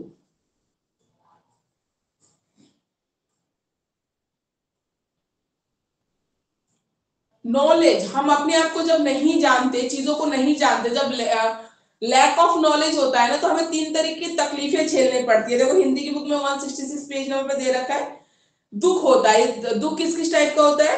एक होता है स्पिरिचुअल सोरो, आध्यात्मिक दुख, एक होता है फिजिकल सोरो, ठीक है, और एक होता है सोरो ड्यू टू नेचुरल डिजास्टर। आध्यात्मिक दुख क्या होता है? आध्यात्मिक दुख होता है शारीरिक और मानसिक, इन दोनों तरीके के दुख को हम आध्यात्मिक दुख बोलते हैं। फिजिकल सोरो, ठीक है, जैसे सर में दर्द है, पैर में दर्द है, जो शरीर तकलीफ मिल रही है उसको शारीरिक, उसको बोलते हैं फिजिकल। और सोरो ड्यू टू नेचुरल डिजास्टर, मतलब तुम अगर कुछ गलत कर रहे हो, नेचर देख रहा है, एक टाइम से वो ऐसा करेगा कि सारा ही आधी पॉपुलेशन खत्म हो जाती है, वॉल्केनिक इरप्शन हो जाए, सुनामी आ जाए, कुछ भी ऐसा हो जाए, तो वो भी अपना बदला लेती है। प्रकृति भी अपना बदला लेगी, तुम उसकी रेस्पेक्ट नहीं करोगे तो वो भी अपना बदला लेती है, तो वो भी दुख देती है। और इन सब से दुखों से मुक्ति पाने का क्या तरीका है? मोक्ष की प्राप्ति, ठीक है, आत्मा का परमात्मा से मिलन, अपने आप को समझना, सेल्फ रियलाइजेशन, तो ये सब चीजें होती हैं। तो सांख्य फिलॉसफी के हिसाब से पाठ्यक्रम या करिकुलम कैसा होना चाहिए? ठीक है, चरम सत्य, अल्टीमेट ट्रूथ क्या है? सेल्फ रियलाइजेशन, अपने आप को जानना, ठीक है, मोक्ष प्राप्त करना, तो ये सब बच्चों को सिखाना चाहिए। करिकुलम ऐसा होना चाहिए जिसमें बच्चे इस चीज को समझें। ठीक है, मेंटल एबिलिटीज का विकास, ये जो बोला ना मानसिक शक्तियों का विकसित एवं परिपक्व बनाना, मेंटल एबिलिटीज को, नॉलेज को बढ़ाना, मेमोरी को शार्प करना, ठीक है, लॉजिक लगाना, ये सब चीजें समझानी जानी चाहिए बच्चों को। प्रैक्टिकल लाइफ जीने के लिए फिजिकल और मेंटल डेवलपमेंट बहुत ज्यादा जरूरी है, उन पे फोकस करना।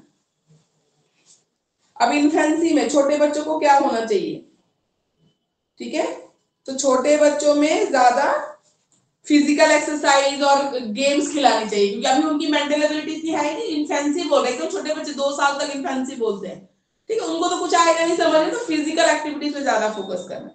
चाइल्डहुड में धीरे धीरे लैंग्वेज मैथ्स धीरे धीरे स्टार्ट करते हैं ना पढ़ाना 3 साल से, ठीक है, उनको हिस्ट्री बताना, ज्योग्राफी बताना थोड़ी थोड़ी। फिर एडोलेसेंस में उनको लॉजिक और रीजनिंग वाले सब्जेक्ट ज्यादा पढ़ा, क्योंकि उसमें ब्रेन का डेवलपमेंट हो रहा है, बढ़ रहा है, ठीक है, समझ ज्यादा आ रही है। तो वैसे टीचर कैसा होना चाहिए, टीचर ऐसा होना चाहिए जिसको अपने सब्जेक्ट की पूरी नॉलेज हो, ठीक है, अब खुद उसको आएगा तो बच्चों को अच्छे से समझा सकता है। आत्मज्ञान तभी बच्चों को करा पाएगा जब उसको खुद को ज्ञान हो।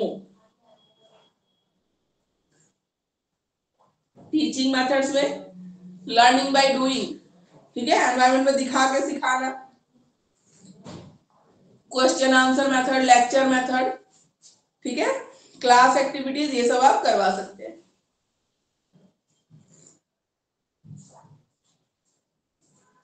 अब एजुकेशनल इंपॉर्टेंस क्या है, इसमें बोला है ना शैक्षिक महत्व,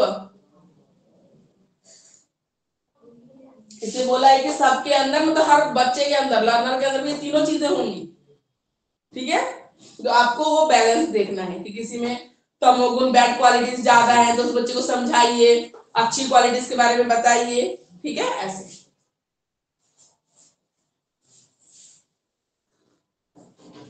और नई नई टीचिंग मेथड्स आप इंप्लीमेंट करिए इसको समझाने के लिए। और सांख्य दर्शन जिन मेथडोलॉजी या चीजों के बारे में बताया हुआ है ना जिन्होंने, वो आज भी कहीं ना कहीं एप्लीकेबल है और चल रही है, ठीक है। तो हिंदी के बुक के हिसाब से ये हो गई सांख्य फिलॉसफी, ठीक है। अभी इंग्लिश वाले में हम देखते हैं। पुरुष प्रकृति वो तो सेम है, मेन जो थीम है आप कह लो सांख्य फिलॉसफी की वो यही कि ड्यूअलिज्म में बिलीव करता है, दो अलग अलग चीजों में, एक है पुरुष एक है प्रकृति।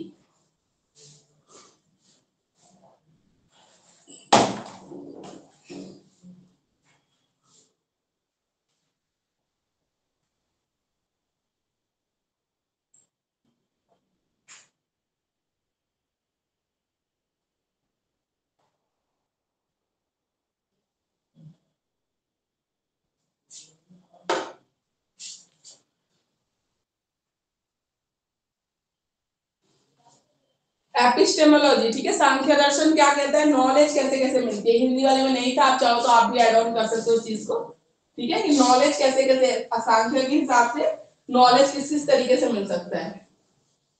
तो इन्होंने 3 मेथड्स बताए हैं नॉलेज गेन करने के लिए सांख्य फिलॉसफी के हिसाब से, ठीक है।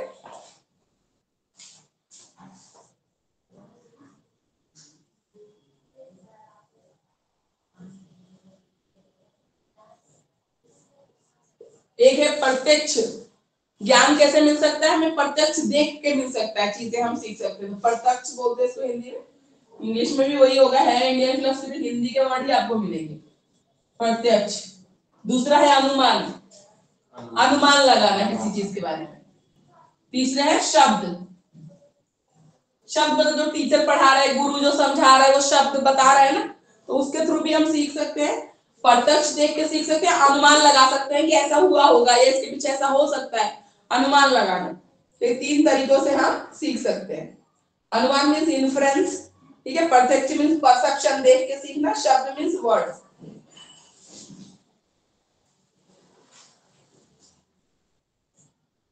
डुअलिज्म में बिलीव करता है जो हम बोल रहे हैं पुरुष है प्रकृति।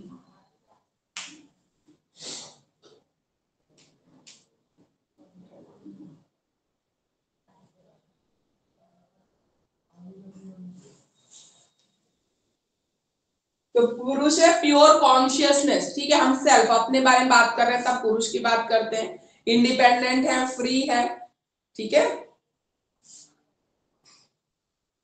और प्रकृति क्या है, जो मैंने बोला एनर्जी है, ठीक है, एनर्जी है, फोर्स है, वो नेचर की वो एनर्जी है, फोर्स है, जिससे पुरुष और प्रकृति मिलती है तो क्रिएशन होता है। अब इसमें 3 गुणों की बात कर रहे हो, वो भी आपके दे रखा है इंग्लिश में, सतोगुण, ठीक है, लाइटनेस, इल्यूमिनेशन, जॉय, खुशी की बात कर रहे हैं, रजोगुण, डायनेमिज्म, एक्टिविटी, एक्साइटमेंट, जो हमने बोला पैशन आपका, जिसको पैशन बोलते हैं, ठीक है, और तमोगुण, इनर्शिया, हैवीनेस, ऑब्स्ट्रक्शन, लेजीनेस, ये सब गलत आदतें जो है, ठीक है, वो है तमोगुण।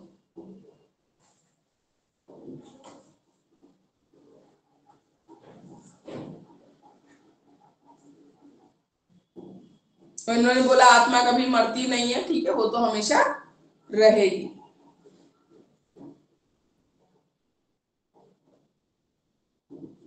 ये इवोल्यूशन वाला पार्ट जो दे रखा है ना इंग्लिश की बुक में, इंग्लिश के बच्चों देखो 78 पेज नंबर पे,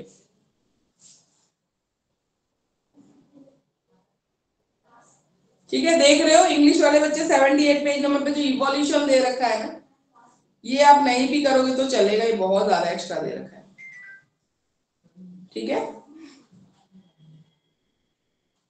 ये नहीं भी करोगे तो चलेगा, इवोल्यूशन नहीं करोगे तो चलेगा। इधर आ जाओ, लिबरेशन और मोक्ष की जो हम बात करते हैं, ठीक है, लिबरेशन या मोक्ष की, हम बोला ना मोक्ष की बात, अल्टीमेट हमें क्या करना है, मोक्ष की प्राप्ति करनी है, ठीक है, यहां से लिखना है, ये इवोल्यूशन वाला पार्ट यू कैन इग्नोर, ठीक है, ये आप नहीं भी लिखोगे तो भी चलेगा, ये जो इवोल्यूशन वाला जो पार्ट है, पेज नंबर 78 पे कैरेक्टरिस्टिक्स लिख देना, इवोल्यूशन नॉट नीडेड, ठीक है, it is actually not needed, इसकी जरूरत नहीं है।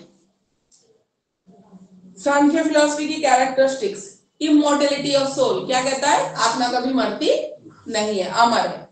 पेन एंड प्लेजर, कर्मा में बिलीव करता है, ठीक है, आप अच्छा कर्म करोगे आपको अच्छा मिलेगा, गलत करोगे आपको गलत होगा आपके साथ। हेल्दी लिविंग, ठीक है, अब हमारी जो लिविंग है वो कैसी होनी चाहिए, हेल्दी होनी चाहिए। पर्सनालिटीज कैसे बनती है, सद्गुण, रजगुण और तमोगुण। हेलो, हम्म,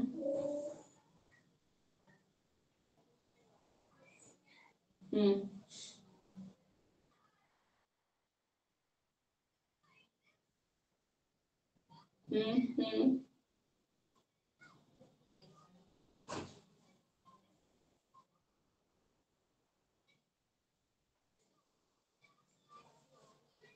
कोई बात नहीं, मैं न्यू लेती आऊंगी, ठीक है, okay, okay, I bring a new one, okay, okay, I bring a new one, ठीक है। तो पर्सनालिटीज हमने बोला ना कि सतोगुण, रजोगुण, तमोगुण किसके अंदर ज्यादा है, मान लो डार्कनेस किसी के अंदर, बैड क्वालिटीज ज्यादा है, तो इंसान फिर उसकी पर्सनालिटी कैसी होगी, खराब होगी, दूसरों को नुकसान पहुंचाने में बिलीव रखेगा, ठीक है, तो ये पर्सनालिटी डिपेंड करता है।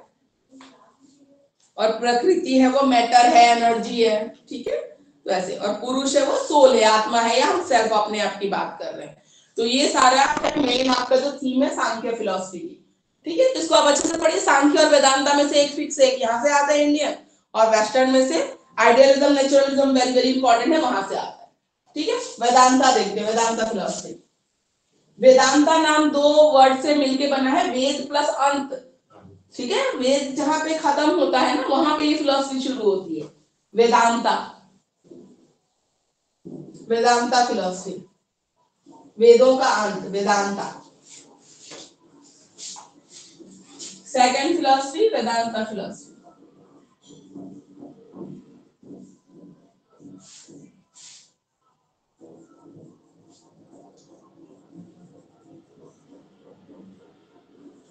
वेदांता फिलॉसफी, ठीक है, वेदांता फिलॉसफी।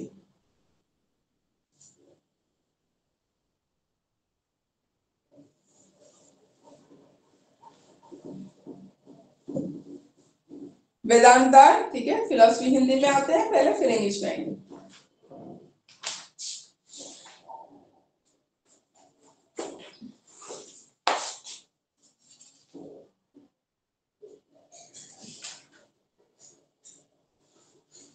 सांख्य है,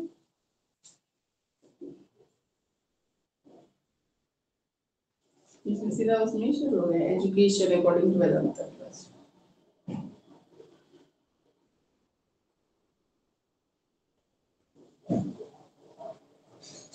ठीक है, वेदांता के अकॉर्डिंग एजुकेशन कैसा होना चाहिए, हिंदी में डायरेक्ट वहीं से शुरू कर दिया है। ठीक है, तो बोला वेदांता कहता है कि हमें सांसारिक ज्ञान भी होना चाहिए और ब्रह्म ज्ञान भी होना चाहिए। ठीक है, जो हम स्पिरिचुअलिज्म की बात करते हैं, अध्यात्म की बात करते हैं, उसके बारे में पता होना चाहिए और सांसारिक ज्ञान के बारे में भी, सांसारिक जीवन के बारे में या समाज के बारे में पता होना चाहिए। तो सांसारिक विषय को लेकर जो सब्जेक्ट्स है वो पढ़े जाने चाहिए एजुकेशन में, जैसे फिजिकल साइंस हो गया, सोशल साइंस हो गया, लैंग्वेज हो गए, होम साइंस हो गया, psychology, humanities, health science, life science, ये सब पढ़ा जाना चाहिए।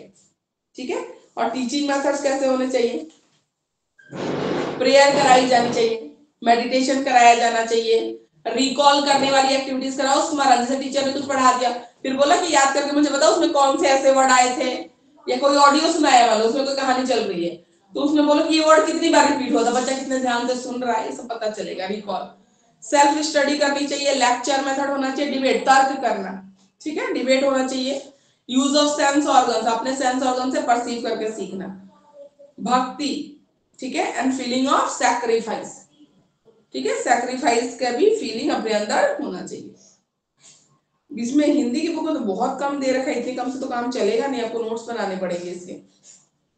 हिंदी में ना वेदांता बहुत कम दे रखा है, बहुत कम दे रखा है वेदांता, इतने कम से काम नहीं चलेगा। जो चीजें दी है वो ठीक है पर बहुत कम है, अगर लॉन्ग क्वेश्चन आता है ना तो उसके लिए ये नहीं चलेगा, आपको एक नोट्स बनाना पड़ेगा वेदांता के लिए। सांख्य तो फिर भी चल जाएगा आपकी बुक से, वेदांता नहीं चलेगा। ठीक है,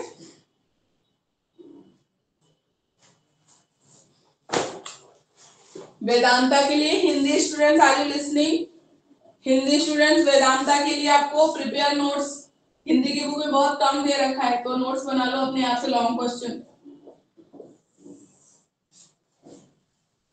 नोट्स के लिए हिंदी में, इंग्लिश में तो दे रखा है मैटर अच्छा खासा। ठीक है, इंग्लिश में हिंदी में बहुत कंटेंट कम है वेदांता, सांख्य तो चल जाएगा, वेदांता बहुत कम है। ठीक है, अब आते हैं इंग्लिश में जो वेदांता फिलॉसफी दे रखी है, यहां से आते हैं।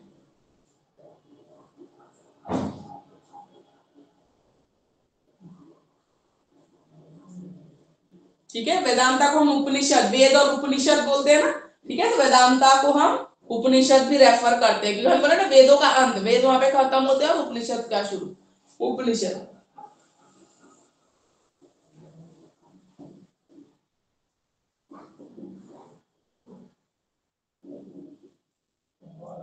ठीक है, अब यहाँ पे देखो वेदांता मेटाफिजिक्स क्या कहता है। ठीक है, वेदांता मेटाफिजिक्स के कुछ इंपॉर्टेंट जो टॉपिक्स है वो हम बात करते हैं। ठीक है, जैसे हम बोलते हैं क्या एटर्नल है, क्या नहीं चेंज होगा, कितने वर्ड हैं, इनके बारे में मेटाफिजिक्स। ठीक है, तो इसमें कुछ कुछ वर्ड्स आते हैं वो हम करते हैं इसे मेटाफिजिक्स के हिसाब से। वेदांता फिलॉसफी में एक वर्ड आता है ब्राह्मण, ये सब जानना जरूरी है। वेदांता फिलॉसफी पर्टिकुलर वर्ड्स हैं जो उनको जानना जरूरी है। ब्राह्मण है, दूसरा है माया,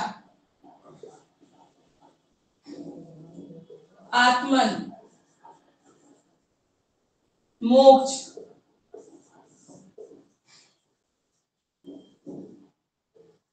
कर्म एंड री इनकारनेशन, पुनर्जन्म जिसको हम बोलते हैं। हिंदी वाले बच्चे या तो इंग्लिश वालों से लेके है ना नोट्स, या तो हिंदी में कर ले या हिंदी में नोट्स ढूंढ ले, बहुत कम है आपकी बुक में, इतने कम से लॉन्ग क्वेश्चन नहीं चलेगा। ठीक है, ब्राह्मण, माया, आत्मन, मोक्ष, कर्मा एंड रीइंकारनेशन, मतलब रीइंकारनेशन होता है पुनर्जन्म। तो ब्राह्मण की जो बात करता है तो वेदांता फिलॉसफी दो ब्राह्मण की बात करता है, निर्गुण ब्राह्मण और सगुण ब्राह्मण। ठीक है, निर्गुण ब्राह्मण है, सगुण ब्राह्मण। अब इसका मतलब क्या है? ठीक है, निर्गुण ब्राह्मण होता है जो रियलिटी है यूनिवर्स की।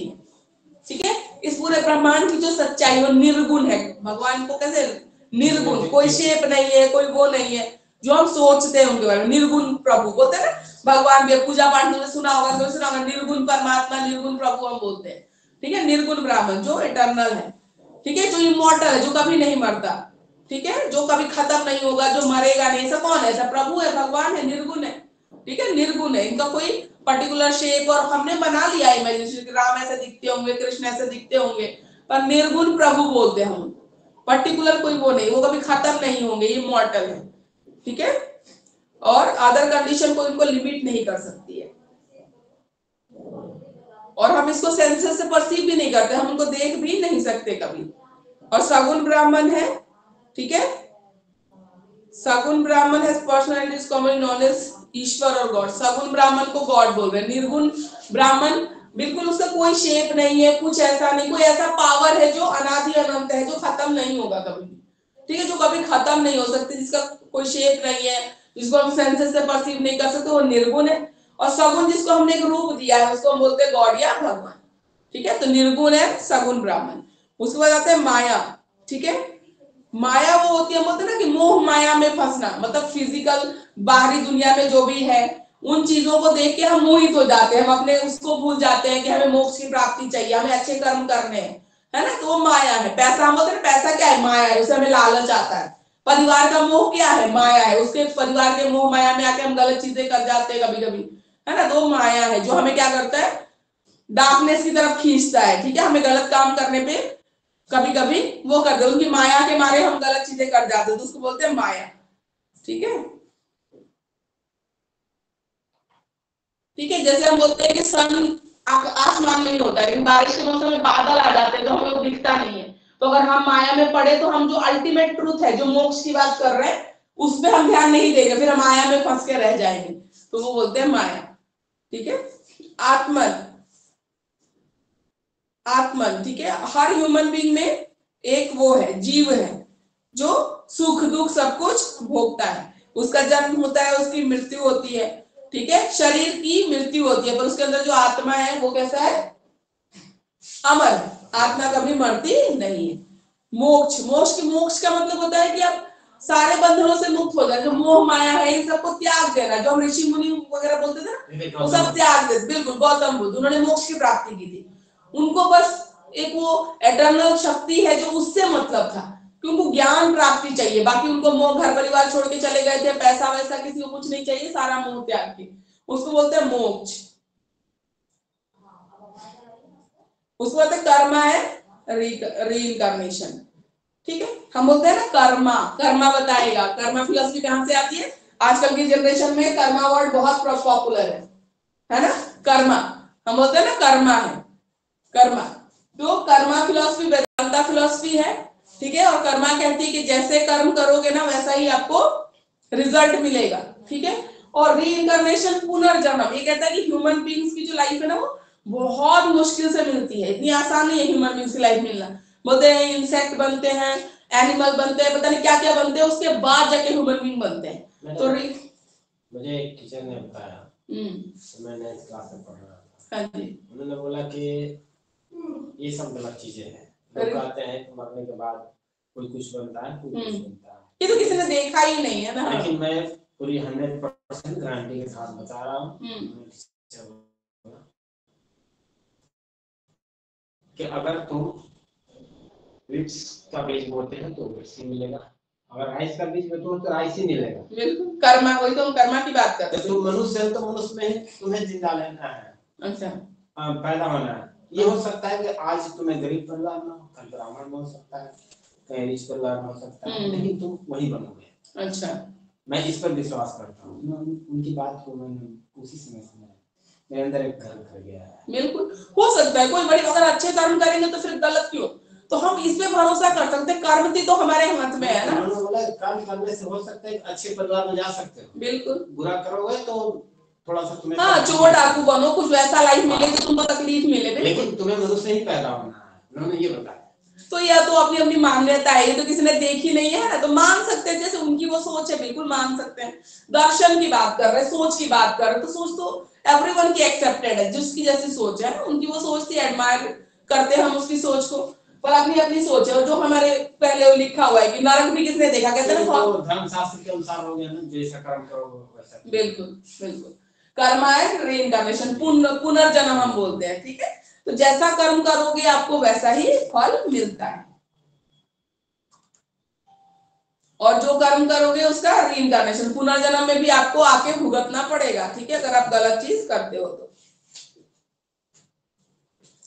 और according to Vedanta 2 types of knowledge होती है, higher knowledge and lower knowledge. Higher knowledge होती है आइडेंटिटी, अपने आप को जानना, और लोअर नॉलेज होती है प्रैग्मेटिक, जो हमारी मतलब लाइफ को आगे ले जाने की जो चीजों की नॉलेज की जरूरत है, सांसारिक ज्ञान हो गया, बाकी चीजें हो गई, उसको बोलते हैं lower level of knowledge. Higher में अपने सेल्फ रियलाइजेशन, अपने आप को जानना, ठीक है।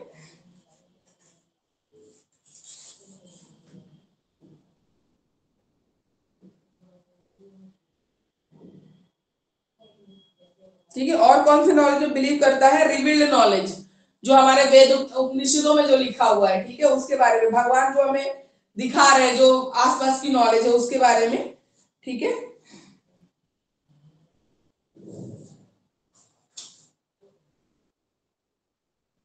और एक्सियोलॉजी में हम वैल्यूज की बात करते हैं, तो वैल्यूज में इन्होंने बोला कि अच्छे कर्म करने के लिए वैल्यूज तो इसके अंदर होने चाहिए, नैतिकता जिसको बोलते हैं, मॉरल वैल्यूज, ठीक है। तो वेदांता के अकॉर्डिंग, ठीक है, डिसिप्लिन में क्या क्या चीजें आती है? डिसिप्लिन लाइफ, एक वैल्यू है ना डिसिप्लिन रहना, तो उसमें आता है विवेक। विवेक मतलब होता है विवेक बुद्धि से काम करना, सोच समझ के काम करना, विवेक।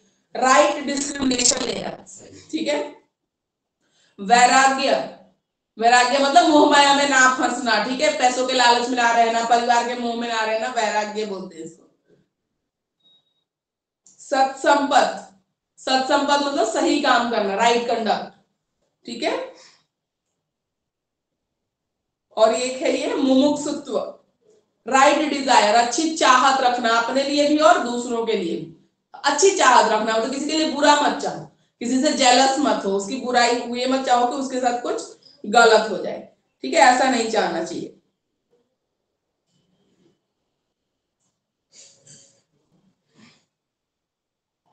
ठीक है, और वेदांता कहता है कि यू शुड लव एवरीवन, सबको प्यार करो, है ना, सब किसी के लिए जेलसी गलत चीजें मत रखो। तो अच्छी चीजें जो है हमारी लाइफ को जीने के लिए भी जो अच्छी बातें हैं वो कौन बता रहा है? वेदांता फिलॉसफी बता रही है, ठीक है। और कर्मा फिलॉसफी आजकल हर कोई कहता है karma will hit you, karma will get back to you, तो कर्मा है कर्मा, ठीक है, and it is the fact. अगर आप सही काम करोगे आपके साथ सही होगा, गलत काम करोगे तो गलत होगा। अभी जो स्कूल्स ऑफ वेदांता है, ठीक है, ये भी बहुत ज्यादा है, इतना ज्यादा। स्कूल्स ऑफ वेदांता आप नहीं भी लिखोगे तो चलेगा। इसके बाद सीधे आ जाना आप एजुकेशनल इम्प्लीकेशन पे, ठीक है, एजुकेशनल इम्प्लीकेशन पे आ जाना।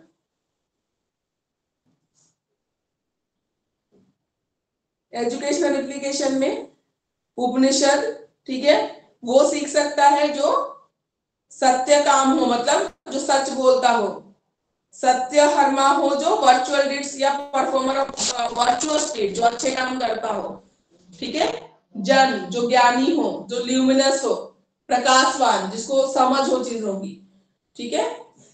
आत्मेंद्रिय मनोयुक्तम, जिसके पास शरीर मन सबको जो कोऑर्डिनेट कर सके एक जगह पे, ठीक है, वैसे लोगों। टीचर कैसा होना चाहिए? परफेक्ट होना चाहिए। जब हम हिंदी में भी बोला कि अपने सब्जेक्ट की पूरी नॉलेज मिले तो उनको खुद होनी चाहिए, ठीक है। Question answer discussion, story telling, ये सब मेथड यूज करना है, ब्रेनस्टॉर्मिंग मेथड, और ह्यूमरिस्टिक अप्रोच रखना है टीचर स्टूडेंट रिलेशनशिप का। तो ये सारी चीजें करनी है आपको वेदांता फिलॉसफी में। तो हिंदी वाले बुक में मुझे नोट्स कम लग रहे हैं, हिंदी वाले आप थोड़ा अपना नोट्स बना लीजिए वेदांता के लिए, क्योंकि इन दोनों में से एक तो फिक्स आएगा, इंडियन में से एक आएगा और वेस्टर्न में से आएगा। तो वेस्टर्न में आइडियलिज्म और नेचुरलिज्म ज्यादा इंपॉर्टेंट है, और उसके अलावा बाकी चीजें भी हैं, ठीक है। तो इसको आप पढ़िए, सांख्य वेदांता और बाकी चीजें। इसके बाद हम आते हैं नेक्स्ट फिलोसफी के अलावा। इसके बाद हम नेक्स्ट पॉइंट पे आएंगे। तो यहाँ पे हमारी वेस्टर्न और इंडियन फिलोसफी कंप्लीट होती है। हिंदी वाले बच्चों वेदांता के लिए एक नोट बना लीजिएगा, बहुत लिमिटेड दे रखा है आपकी बुक में। इंग्लिश वालों के लिए एनफ है, सांख्य वेदांता दोनों ही एनफ है।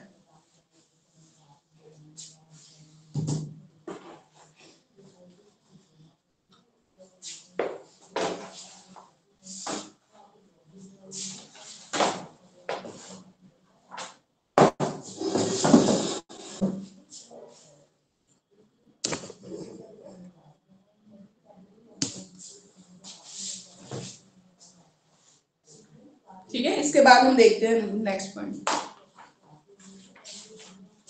ये यूनिट 2 का है ना? हाँ जी, यूनिट 2 का था ये। तो यूनिट 2 आपकी यहाँ पे कंप्लीट होती है, ठीक है, सारी फिलॉसफीज थी यहाँ पे कंप्लीट हो जाती है।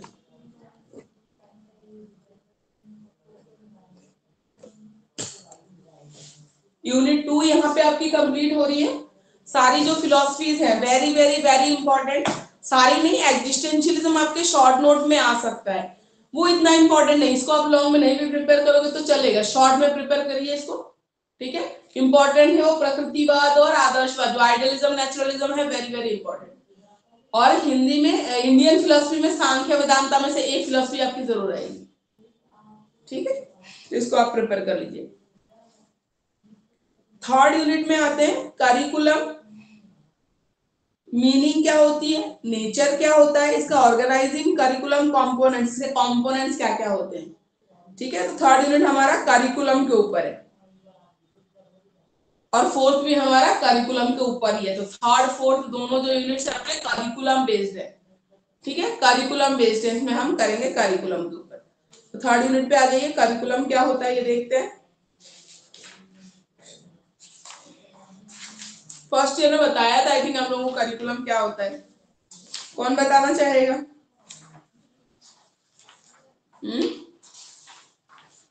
करिकुलम क्या होता है, कोई बताना चाहता है?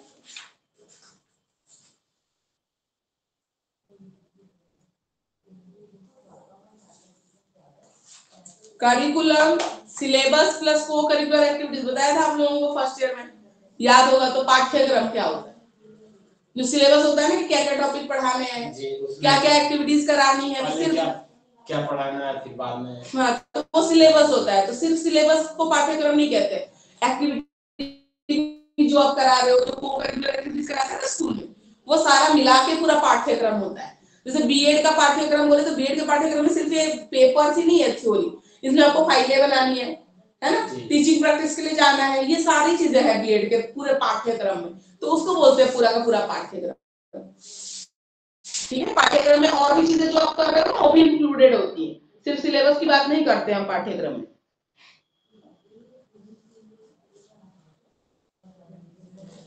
हिंदी की बुक में देखिए पाठ्यक्रम 183 पेज नंबर पे है। ये दूसरा क्लास है, ये दूसरा नहीं है, तीसरी हो गई फिर, 31 नहीं, जनवरी से ही शुरू है, फर्स्ट वीक से ही शुरू है, थर्ड ही हो गई है, थर्ड संडे है ना, थर्ड क्लास, ठीक है। तो करिकुलम क्या होता है, करिकुलम होता है जब हम, और इंग्लिश की बुक में 137 पेज नंबर है, हिंदी की बुक में 184 183 देखिए, ठीक है। तो करिकुलम क्या होता है, करिकुलम लिस्ट ऑफ कंटेंट होते हैं जो बच्चों को सिखाने, मतलब जो आपका सिलेबस है ऑब्वियसली, ठीक है, सिलेबस ही होता है ना कि क्या क्या पढ़ाना है। उसके बाद करिकुलम में सेट ऑफ सब्जेक्ट्स होते हैं, जैसे बीएड में आपके इतने सारे पेपर है तो अलग अलग सब्जेक्ट्स है ना, तो सेट ऑफ सब्जेक्ट्स है।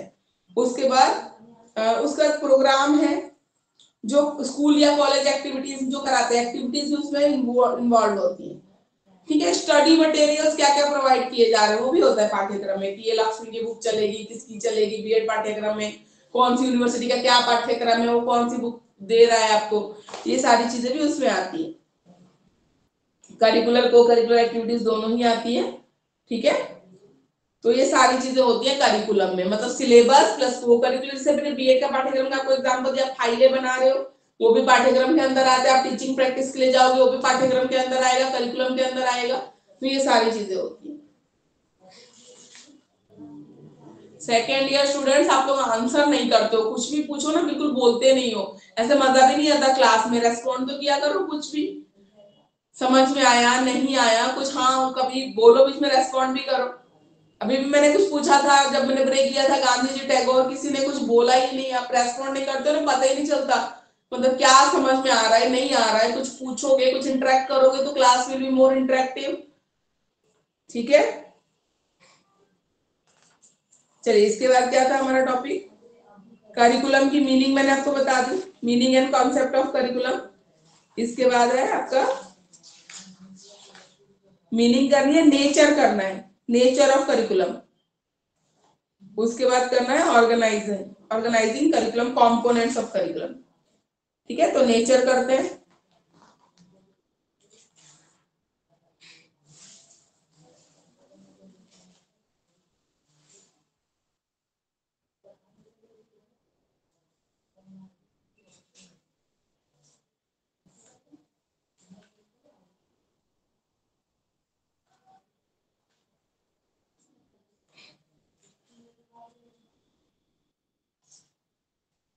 इसमें कहा इंग्लिश की बुक में नेचर कहाँ नहीं, नेचर हिंदी की बुक में तो दे रखा है, हिंदी की बुक में तो यही पे दे रखा है 185 पेज नंबर पे nature and characteristics of curriculum दे रखा है। ये तो करिकुलम प्लानिंग पे आ गए, नेचर का इश्यूज इन करिकुलम भी आ गए। तो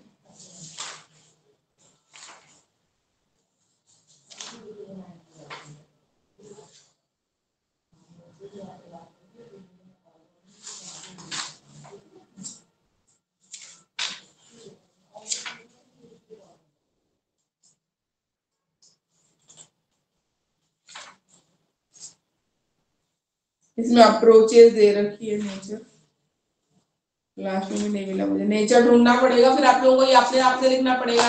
इंग्लिश वाले भी कभी मेहनत करो, हिंदी वालों को तो बड़े अच्छे से दे रखा है नेचर। ठीक है, nature and characteristics of curriculum, Hindi वाले देखो पेज नंबर 185 पर, इंग्लिश वाले बच्चों सुनो, आपकी बुक में अलग से वैसे नहीं दे रखा है नेचर, एकदम टू दी पॉइंट, तो यहाँ पे टू दी पॉइंट दे रखा है, तो आप सुन लो।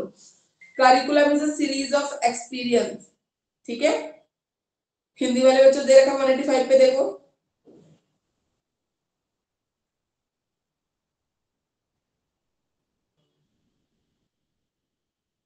ठीक है, अब यहाँ पे जो एक्सपीरियंस लोग है ना वो मिलके करिकुलम बनाते हैं। जो टीचिंग एक्सपीरियंस बहुत ज्यादा होता है, साइकोलॉजिस्ट होते हैं, इनका एक पैनल होता है जो उनके बनाते हैं। 8th क्लास के साइंस का क्या करिकुलम होना चाहिए, ठीक है, फिर ये क्या करेंगे, एक्सपर्ट्स जो होंगे वो मिलके बनाते हैं। ठीक है, तो इसको हम बोलते हैं सीरीज ऑफ एक्सपीरियंस। तो उन्होंने भी एज ए टीचर एक्सपीरियंस किया है, क्लास में बच्चों को क्या पढ़ना चाहिए, किस टाइप की नॉलेज होती है, किस टाइप की प्रॉब्लम आती है, हम करिकुलम में और क्या क्या डाले ताकि बच्चों को आगे चल के फायदा होगा। जैसे रिप्रोडक्शन का चैप्टर 8th क्लास में इंक्लूड किया जाता है क्योंकि उस टाइम में बच्चे बढ़ रहे होते हैं, है ना, एडोलेसेंट किशोरावस्था में उनके बॉडी में चेंजेस आ रहे हैं, उनको अपनी बॉडी के बारे में जानना है, तो 8th क्लास में चैप्टर डालना चाहिए। ठीक है, तो एज अ टीचर जब टीचर होंगे उन्होंने एक्सपीरियंस किया होगा, फिर इसको उन्होंने सीक्वेंस उसमें डाल के करिकुलम में इंक्लूड किया है। ठीक है, और स्टूडेंट्स को सिखाने के लिए एक्सपीरियंस टीचर्स होते हैं वहां पे। उसमें curriculum is a means to achieve some end. अब मान लो पूरा 8th क्लास में बच्चा पूरा 1 साल पढ़ लिया, तो करिकुलम जब हम दे देते हैं तो हमें पता है कि पूरे साल में पढ़ाना क्या है, एट द एंड बच्चे को कितना आना चाहिए, तो पहले से हमें पता होगा, है ना। करिकुलम दिया हो रहा है कि मैथ्स का ये सिलेबस है, ये एक्टिविटीज है, तो हमें पता रहेगा ना पूरे साल में हमें ये खत्म करना है। और बच्चे को हमें यहाँ से लेके 7th के लेवल से जो बच्चा उठ के आया है 8th में पढ़ने के बाद यहाँ तक आना चाहिए। ठीक है, फिर ये होना चाहिए। उसके बाद curriculum is the entire program of schools work. School में पूरे साल क्या काम चलेगा, कितनी पढ़ाई होगी, कौन सी एक्टिविटी होगी, ये पूरा प्रोग्राम है उसका करिकुलम। ठीक है, उसके बाद आते हैं रिफ्लेक्ट्स एजुकेशन ट्रेंड्स। ठीक है, नया नया जो ट्रेंड आता है, ट्रेंड में तो क्या बोलते हैं, लेटेस्ट जो चल रहा है। अब जैसे एजुकेशन में जैसे नई नई चीजें आती है वो जुड़ती चली जाती है। पहले कंप्यूटर छोटे छोटे बच्चों को कहाँ था, हमारे टाइम में कंप्यूटर नहीं, हमने जब पढ़ा कंप्यूटर ऐसे सब्जेक्ट बड़ी क्लास में आया था, बाद में आया था, छोटे 2nd 3rd से कंप्यूटर नहीं था। आजकल के बच्चों को फर्स्ट क्लास से ही कंप्यूटर होता है। क्यों?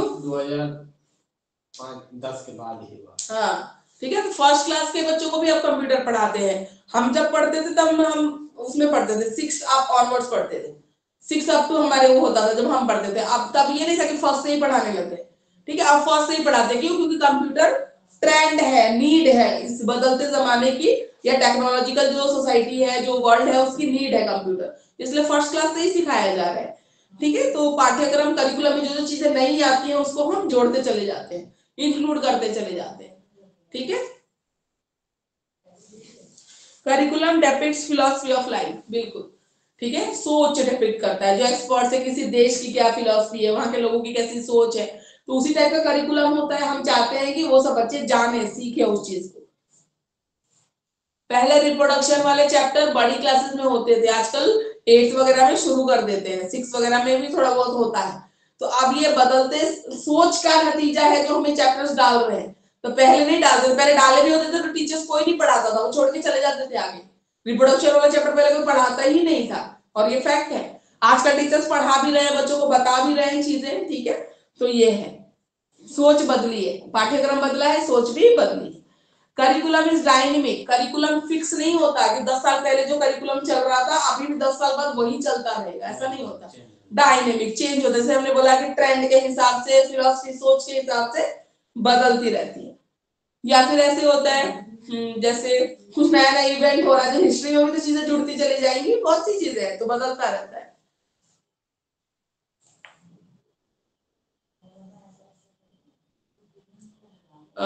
करिकुलम क्या करता है, ठीक है, ओवरऑल पर्सनालिटी डेवलपमेंट के इवैल्यूएशन में हेल्प करता है, ठीक है, बच्चे ने कितना अचीव किया, कितना सीखा।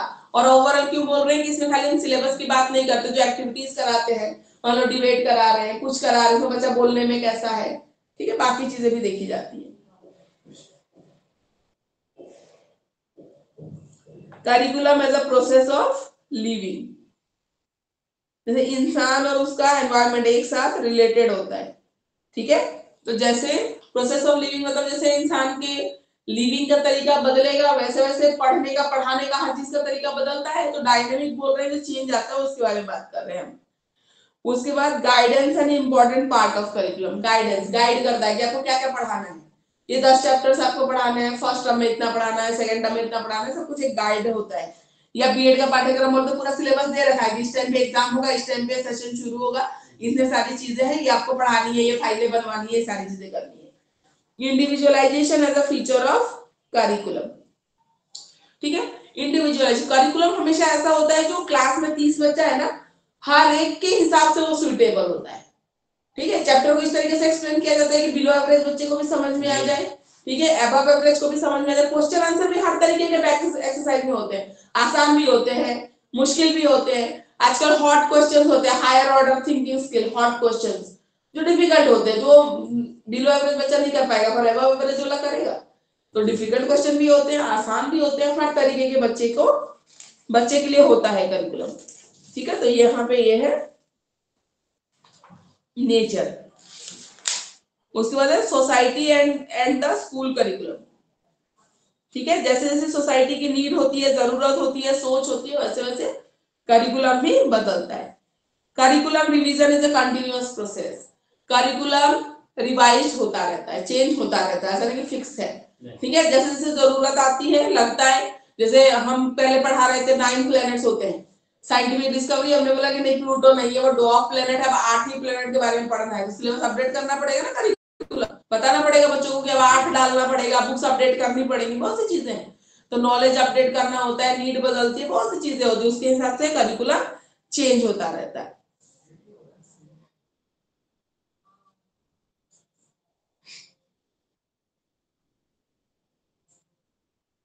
समय के अनुसार होना चाहिए और समय के अनुसार होता है करिकुलम, ठीक है। इंग्लिश वाले बच्चों नेचर नहीं दे रखा, नेचर आपको करना पड़ेगा। उसके बाद आते हैं components, organizing components of curriculum.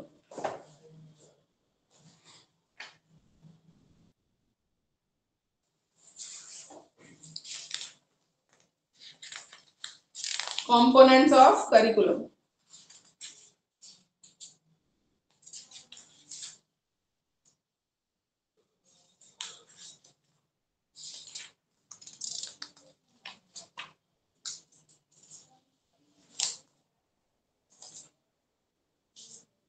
curriculum is a product, curriculum is a process, या प्रोसेस दे रखे।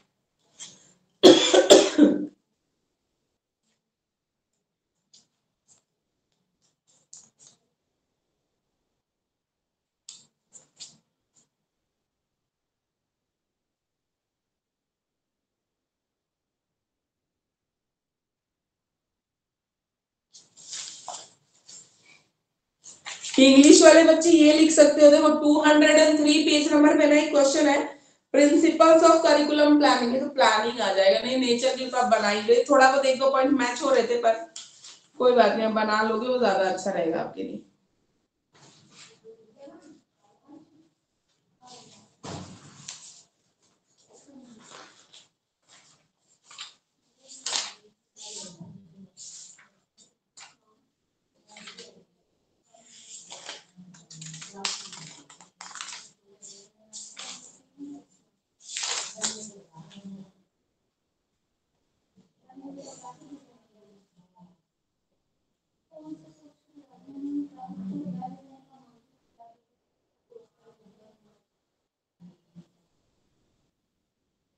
Classification of approaches to curriculum.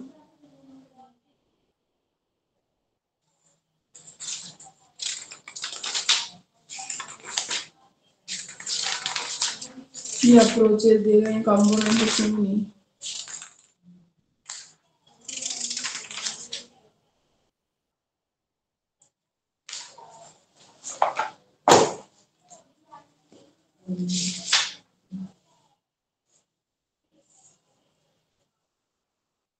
Curriculum को एक ट्राइपोलर को बोलते हैं, ठीक है. ट्राइपोलर से 3 पोल होते हैं, जिसमें एक होता है टीचर, ठीक है, लर्नर एंड करिकुलम. एजुकेशन को एक ट्राइपोलर प्रोसेस बोलते हैं, जिसमें से करिकुलम एक पोल पे होता है. टीचर और लर्नर के बीच में क्या ट्रांजैक्ट होगा, वो क्या पढ़ेगा, क्या समझाएगा किस क्लास में, कौन बताता है? करिकुलम बताता है, ठीक है. तो एजुकेशन को बोलते हैं एक ट्राइपोलर प्रोसेस है, जिसमें करिकुलम एक पॉइंट पे करिकुलम होता है. एक पे टीचर है, ट्रायंगल एक बना लो, ट्राइपोल जिसका 3 पोल हो. एक पे टीचर, एक पे लर्नर, शिक्षक, विद्यार्थी और पाठ्यक्रम. शिक्षक जाके विद्यार्थी को क्या पढ़ाएगा, टीचर जाके लर्नर को क्या समझाएगा, पूरे साल पढ़ाना है ना, क्या पढ़ाएगा? ये पाठ्यक्रम आपको बताता है कि 6th क्लास में आपको ये टॉपिक पढ़ाना है, वाटर पॉल्यूशन है, कुछ भी है. 7th में आपको पढ़ाना है, 8th में आपको ये सोलर सिस्टम पढ़ाना है, कुछ भी पढ़ाना है, तो दिया हुआ रहता है हमेशा, ठीक है. तो पाठ्यक्रम बताता है कि टीचर और लर्नर के बीच में क्या चीजें इंटरचेंज होंगी, क्या चीज होंगी. तो यही दिया है ना. हाँ, ये दिया हुआ है, education is a tripolar process में दिया हुआ है. प्रिंसिपल्स ऑफ करिकुलम कंस्ट्रक्शन देख लो, ठीक है. प्रिंसिपल्स ऑफ करिकुलम कंस्ट्रक्शन, ये जो मैं अभी बता रही थी ना पीछे 203 पे दे रखा है. ये 203 पे है इंग्लिश की बुक में, प्रिंसिपल्स ऑफ करिकुलम कंस्ट्रक्शन.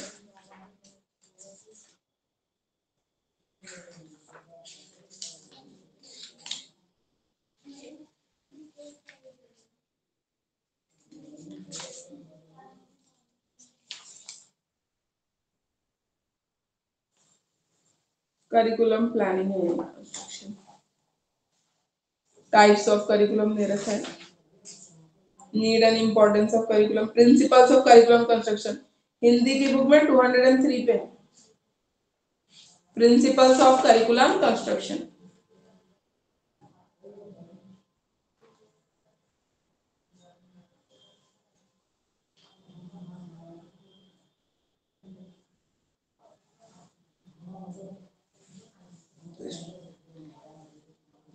इस वाले टॉपिक में ना बहुत झंझट होता है, कहीं कहीं ना दे ही नहीं रखा होता है सही से, टू दी पॉइंट दे रखा है, पर अप्रोचेस दे रखे हैं, प्रिंसिपल्स. 2 लैंग्वेज में यही होता है. 2 लैंग्वेज में दिक्कत आती है. एक बार बच्चों को बताओ फिर बताओ ना, टाइम भी जाता है. इसलिए हिंदी वाले बच्चे बोल रहे थे मिल ही नहीं रहा कुछ नहीं, तो फिर से वो कराना ही पड़ रहा है दोनों को. एक में होता तो अपना बता दो, अपना देख लेते हैं, थोड़ी सी दिक्कत आती है.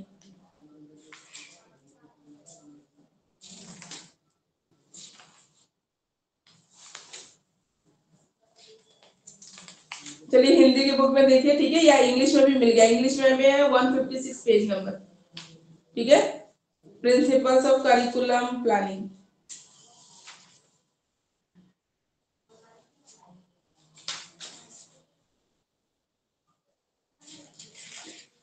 प्रिंसिपल्स ऑफ करिकुलम कंस्ट्रक्शन नहीं है, प्लानिंग आ गया. प्लानिंग ही है.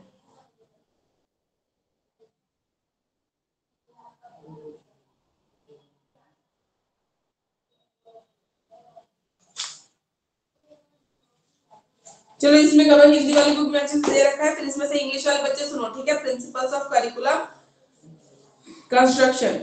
तो प्रिंसिपल ऑफ चाइल्ड सेंटर्डनेस क्या मानता है? जब करिकुलम बनाया जाता है तो हम क्या देखते हैं, ये बच्चों के लिए सुइटेबल होना चाहिए, बच्चों को ध्यान में रखते हुए करिकुलम बनाया जाता है. 6th क्लास के बच्चों की जितनी एज होगी, 5th क्लास के बच्चे की जितनी एज होगी, उस हिसाब से ही उनको टॉपिक दिया जाएगा. ज्यादा डिफिकल्ट नहीं दिया जाएगा, जितना वो समझ ले वही दिया जाता है, ठीक है. हम पाइथागोरस थ्योरम 5th क्लास में नहीं पढ़ाएंगे, क्योंकि 5th क्लास के बच्चे को वो नहीं समझ में आएगा. उसकी उम्र कम है, एज के हिसाब से उसकी ब्रेन की डेवलपमेंट, मेंटल डेवलपमेंट अभी इतनी नहीं हुई है कि वो पाइथागोरस थ्योरम समझ सके. हाँ 8th में भी आ जाता है, थोड़ा बहुत बता देते हैं हम, 8th से शुरू हो जाता है। नई शिक्षा नीति जो लगा है इसमें है, हाँ, इसमें सिलेबस में इंक्लूड किया मैथ का भी चैप्टर 10th क्लास में। अच्छा जो इंटर में हम पढ़ते थे, एक सिक्का को उछालने पर एक बार हेड आता, प्रोबेबिलिटी, संभावना वाला। तो ये संभावना वाला 10th में, संभावना प्रोबेबिलिटी वाला तो आजकल 7th में भी थोड़ा बहुत बता देते हैं कि हेड टेल आने के क्या चांसेस है, ये सब पढ़ा देते हैं 7th में भी थोड़ा थोड़ा। ये चेंज हुआ है अच्छा इधर 2020 से। अच्छा पहले में हम लोग पढ़ते थे तो उस समय कुछ नहीं था, जैसे त्रिकोणमिति के 18 क्वेश्चन था 10th क्लास में, अच्छा तो अब 18 क्वेश्चन हम लोग रट जाते थे। अच्छा। 18 क्वेश्चन नहीं था, दो ही उसमें पॉइंट था, एक 10.1 और 10.2, दो ही एक्सरसाइज था। एक में 18 था, एक में 13-14 था, ऐसे टोटल क्वेश्चन हम करते हैं। इसका इतना ही आंसर आएगा, मैं बता भी देता बना करके। आज के वैसे क्वेश्चन रटने वाले आते ही नहीं है, घुमा फिरा के पूछते हैं। अगर छोटी सी बात भी पूछ रहे हैं ना बोर्ड बोर्ड के पेपर में, घुमा के पूछते हैं, जो पढ़ के नहीं जाएगा। 8 के बाद था तो कम था, तो हम लोग ने बना दिया। अब ऐसी बात है ही नहीं, अब सब चीज इतना केस बेस्ड कर देते हैं, घुमा फिरा के पूछते हैं। अब वैसे वाले क्वेश्चन है नहीं कि कोई रट के कर लेगा। ठीक है, तो बच्चों को ध्यान में रखते हुए करिकुलम बनाया जाता है। वेराइटी एंड इलास्टिसिटी, ठीक है, वैरायटी मतलब बच्चे का क्या इंटरेस्ट है, क्या जरूरतें हैं, क्या एबिलिटीज है, इन सबको ध्यान में रखते हुए बनाया जाता है। वैरायटी, बहुत सारी वैरायटी का ध्यान रखा जाता है, एक चीज में फिक्स नहीं है। और इलास्टिसिटी मतलब फ्लेक्सिबल है, ऐसे हार्ड एंड फास्ट रूल नहीं है। Principles of utilizing creative and constructive powers, ठीक है, ऐसा करिकुलम होता है जो बच्चे की क्रिएटिव पावर को बाहर लाने का मौका दे। जैसे उसमें बहुत सारी एक्टिविटीज भी दी हुई होती है इसमें बुक्स में, वो एक्टिविटीज आप बच्चों से करवाओगे तो बच्चों की क्रिएटिविटी बढ़ती है। ठीक है, उसके बाद आता है principle of whole experience. Whole experience मतलब जैसे पूरे स्कूल का अगर करिकुलम बना रहे हैं या 8th क्लास का या 6 to 10th का, तो होल एक्सपीरियंस ध्यान रखा जाता है कि 6th में जो चैप्टर जहां पे खत्म हुआ है 7th में उस चैप्टर की डिटेल उसके आगे से शुरू होती है। जैसे अलजेब्रा है, 6th में खाली हम लाइक टर्म अनलाइक टर्म से छोटी छोटी चीजें सिखा देते हैं, प्लस माइनस आगे चल के सिखाते हैं, फिर उसके बाद मल्टीप्लिकेशन डिवीजन सिखाते हैं। दिया भी रहता है, इसको मैं पिछले क्लास में बता दिया। हाँ, रिवीजन भी दे दिया होता है आजकल की लास्ट क्लास में, हम यहाँ तक पढ़ चुके हैं, इसके आगे हम करेंगे। बिल्कुल। प्रिंसिपल ऑफ यूटिलिटी मतलब ऐसी चीजें पढ़ाई जाए या करिकुलम में डाला जाए जो आगे काम आती है। यूटिलिटी, ठीक है, जो हमारे काम आए, जो अभी के लिए भी काम आए और आगे के लिए भी काम आए, ऐसी चीजें होनी चाहिए। प्रिंसिपल ऑफ कोरिलेशन, कोरिलेशन में से जैसे इन्होंने बोला ट्रिग्नोमेट्री वाला एग्जांपल, अब 10th क्लास में ना लाइट वाइट के न्यूमेरिकल में थोड़ी बहुत ट्रिग्नोमेट्री यूज होती है, जहां साइन आई साइन आर की बात करते हैं ना कैलकुलेशन। तो मान लो 10th में मैथ्स में ट्रिग्नोमेट्री बच्चे ने पढ़ा नहीं और साइंस में साइन आई साइन आर वाला अगर पढ़ा रहे तो दिक्कत होगी। तो 10th में इसीलिए ट्रिग्नोमेट्री डली है, तभी साइन आई साइन आर की बात हम 10th में कर रहे हैं, 9th में नहीं कर रहे हैं। 9th में बच्चे ट्रिग्नोमेट्री पढ़ी नहीं है तो फिर ये कैसे सॉल्व करेगा? थोड़ा बहुत बताते हैं पर इतना न्यूमेरिकल के पॉइंट ऑफ व्यू से नहीं होता है। ठीक है, और कोरिलेशन में जब मैथ में चैप्टर चल रहा है ना तभी तभी साइंस में चलता रहे तो बच्चे को अच्छे से समझ में आएगा। तो कोरिलेशन ये भी देखा जाता है कि साइंस और मैथ्स कैसे कोरिलेट, एक दूसरे सब्जेक्ट कैसे आपस में कोरिलेटेड है। ये साइंस का कोई चैप्टर है सस्टेनेबल डेवलपमेंट, ये चैप्टर एसएसटी में भी होता है। नहीं, ये सबसे सुटेबल चैप्टर है, जैसे कि हम फिजिक्स में पढ़ते हैं ब्रह्मांड के बारे में, और वही चीजें हम ज्योग्राफी में पढ़ते हैं। हाँ बिल्कुल, रिलेट करके दिया हुआ है, दिया रहता है। ये जो है ना फिजिक्स और ताकि बच्चों को पक्का हो जाए, एक साथ एक क्लास में सारी चीजें डिटेल मिले तो पक्का हो जाए। बिल्कुल, एस्ट्रोनॉमी ज्योग्राफी में दिया रहता है, हम ब्लैक होल के बारे में फिजिक्स में पढ़ते हैं। बिल्कुल, पूरा होल में हाँ रिलेट कोरिलेट, बिल्कुल करिकुलम जो बनता है वो हमेशा कोरिलेट करके ही बनता है। ठीक है, according to demand of society nation and world, ठीक है, according to demand of society है, सोसाइटी की जो डिमांड है, जो चीजें बच्चों को पता होना चाहिए। जैसे आजकल प्रैक्टिकल चीजें बहुत सिखाई जाती है हमारे एजुकेशन सिस्टम में, छोटे छोटे बच्चों को वोल्केनिक इरप्शन होगा, वोल्केनो आएगा, झटका आएगा तो कैसे आप भागोगे, वो ड्रिल प्रैक्टिस और ये सब भी कराई जाती है स्कूल को। सोसाइटी की डिमांड है, दिल्ली में इतनी बार अर्थक्वेक हो चुका है, सॉरी वोल्केनिक इरप्शन कह रही हूं, अर्थक्वेक, ठीक है, दिल्ली में इतनी बार अर्थक्वेक हो चुका है तो सब प्रैक्टिस कराई जाती है। अर्थक्वेक हो गया, आग लग गई बिल्डिंग में तो कैसे तुम भागोगे, कैसे एस्केप करोगे अपने आप को, इनकी ड्रिल्स कराई जाती है आजकल स्कूल में। तो सोसाइटी की डिमांड है, टाइम की डिमांड है, ठीक है, नेशन और वर्ल्ड की जो डिमांड है उस हिसाब से। ठीक है। नेशन की तो डिमांड है अच्छा सिटीजन बनना, लीडरशिप क्वालिटी नहीं है बच्चों में, कोई अच्छा लीडर नहीं बन पा रहा है देश का। देश का सबसे मुख्य बात है लीडर नहीं, लीडर नहीं है, अच्छा लीडर नहीं है हमारा। अभी देख लो ऑपोजिशन में कोई स्ट्रॉन्ग लीडर ही नहीं है। जब कांग्रेस थी पार्टी में और बीजेपी में जब अटल बिहारी वाजपेयी होते थे ऑपोजिशन में, तब कितना स्ट्रॉन्ग ऑपोजिशन होता था। या कांग्रेस के पहले भी लीडर थे जो ऑपोजिशन में जो बैठते थे, उनका रुतबा और बाकी चीजें बहुत अलग होती थी। इवन उस टाइम में इतनी ये हेट वाला सिस्टम ही नहीं था, ऑपोजिशन लीडर को भी उतना ही रेस्पेक्ट दी जाती थी और बाकी चीजें भी थी। तो वैसी लीडरशिप क्वालिटी नहीं है आजकल के बच्चों में, ठीक है ना। तो लीडरशिप क्वालिटी की देश को चला सके और लीडरशिप क्वालिटी डेवलप करना बहुत जरूरी है। मैडम जब वो हमारे कंट्री में ही नहीं है तो बच्चों में कहाँ से होगा? नहीं तो बच्चे ही तो देश को बनाएंगे ना, बच्चों में होगा वही चल के तो आगे का वो बनेगा। नॉलेज वहाँ से भी तो मिलना चाहिए ना। नहीं तो वही तो कह रहे पाठ्यक्रम को ऐसा बनाया जाए, करिकुलम का ऐसा जहाँ बच्चा डिबेट कर रहा है, भाषण दे रहा है, कुछ ऐसी एक्टिविटीज इन्वॉल्व हो जहाँ बच्चे को लीडरशिप क्वालिटी शो करने का मौका मिले। तो यहीं से तो बनता है ना। जैसे बच्चे स्कूल के इलेक्शन में खड़े हुए, चलता है ना स्कूल के जो, हाँ, फिर कॉलेज के इलेक्शन में खड़े होते हैं, फिर यहीं से तो जाते हैं यूनिवर्सिटी इलेक्शन, फिर ऐसे ऐसे करके बच्चे आगे बढ़ते हैं। तो उन सब चीजों का मौका मिलना चाहिए। डीयू के इलेक्शंस होते हैं वो भी कितने भारी होते हैं, मतलब बहुत वो होते हैं, इंपॉर्टेंट होते हैं। इन सब चीजों से तो जो बच्चे निकलते हैं इन सब में तो आगे फिर जाते हैं पॉलिटिकल पार्टीज में। Principle of achievement of wholesome behaviour pattern, ठीक है। करिकुलम ऐसा होना चाहिए जो सारे एस्पेक्ट्स को डेवलप करने में हेल्प करे, फिजिकल भी, मेंटल भी, सोशल भी, इमोशनल भी, बाकी चीजें भी। प्रिंसिपल ऑफ फॉरवर्ड लुक, मतलब करिकुलम में ऐसी चीजें सिखानी चाहिए जो आगे को ध्यान में रखते हैं। जैसे लीडरशिप क्वालिटी डेवलप करनी है तो अभी से हमें करना पड़ेगा, बचपन के लेवल से, तब जाके होगा, एक दिन में नहीं हो जाती ये चीजें। उसमें principle of relationship with community life, ठीक है। कम्युनिटी में जो आपके चल रहा है, जो चीजें हैं जो सिखाई जानी चाहिए वो सिखाना चाहिए। Principle of training for leisure, और एक चीज सिखाइए अपने फ्री टाइम को सही तरीके से यूज करने की ट्रेनिंग, ये बहुत जरूरी होती है। तो करिकुलम ऐसा हो जहां लेजर टाइम है, आपका फ्री टाइम है, तो उसको कैसे यूटिलाइज कर सकते हैं, ठीक है। क्या क्या चीज जैसे एक्स्ट्रा एक्टिविटी वगैरह जो आप डालोगे करिकुलम में, तो बच्चे को फ्री टाइम में वो करना है, ऐसे मतलब अपने आप को तैयार करना, ठीक है, सदुपयोग करना। लेजर टाइम को, फ्री टाइम को प्रॉपर यूटिलाइजेशन होना चाहिए, ठीक है, ये होनी चाहिए, इसकी ट्रेनिंग मिलनी चाहिए। तो ये है प्रिंसिपल्स, ठीक है, of curriculum construction. English medium students आ रहा है बेटा समझ में, पॉइंट तो बिल्कुल भी मतलब ऐसे है, नॉर्मल पॉइंट है पर इसमें दे नहीं रखे हैं, ठीक है। तो ये बिल्कुल जनरल पॉइंट है, इसमें कोई बहुत बड़ा वो नहीं है जो आपको नहीं समझ में आए। तो समझ में आ गया इंग्लिश मीडियम वालों को? वर्ड्स मैंने टर्म सारे यूज किए हैं, इंग्लिश का ऐसा कुछ नहीं है। Principles of curriculum construction,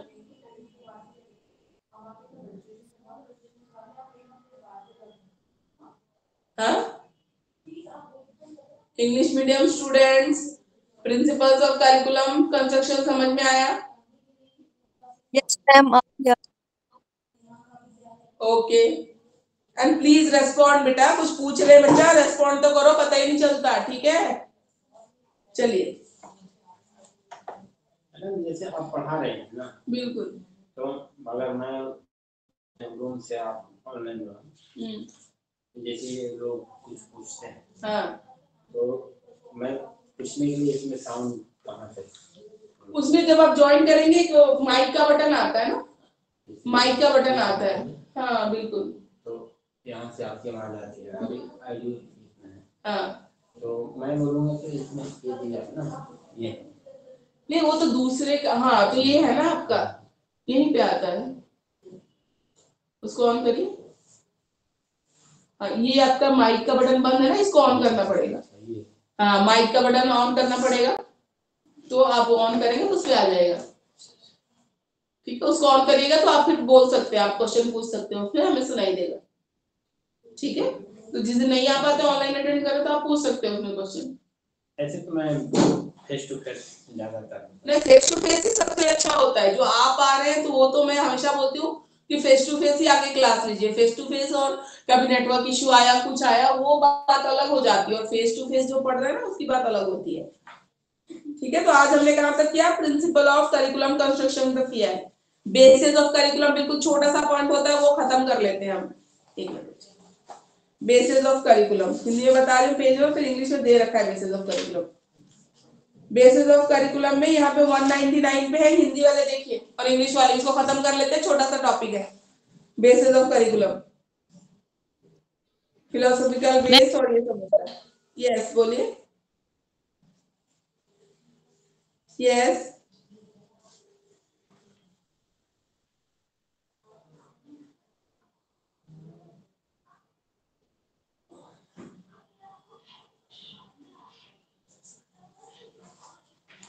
basis of curriculum,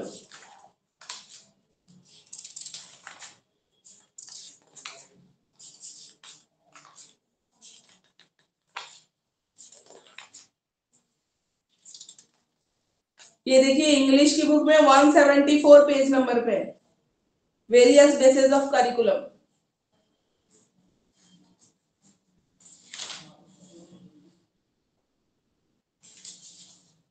मिल गया सबको?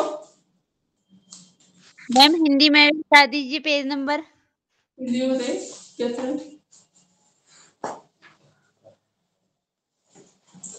हिंदी में नहीं, पीछे ना, हिंदी में है 199। Okay ma'am. 199।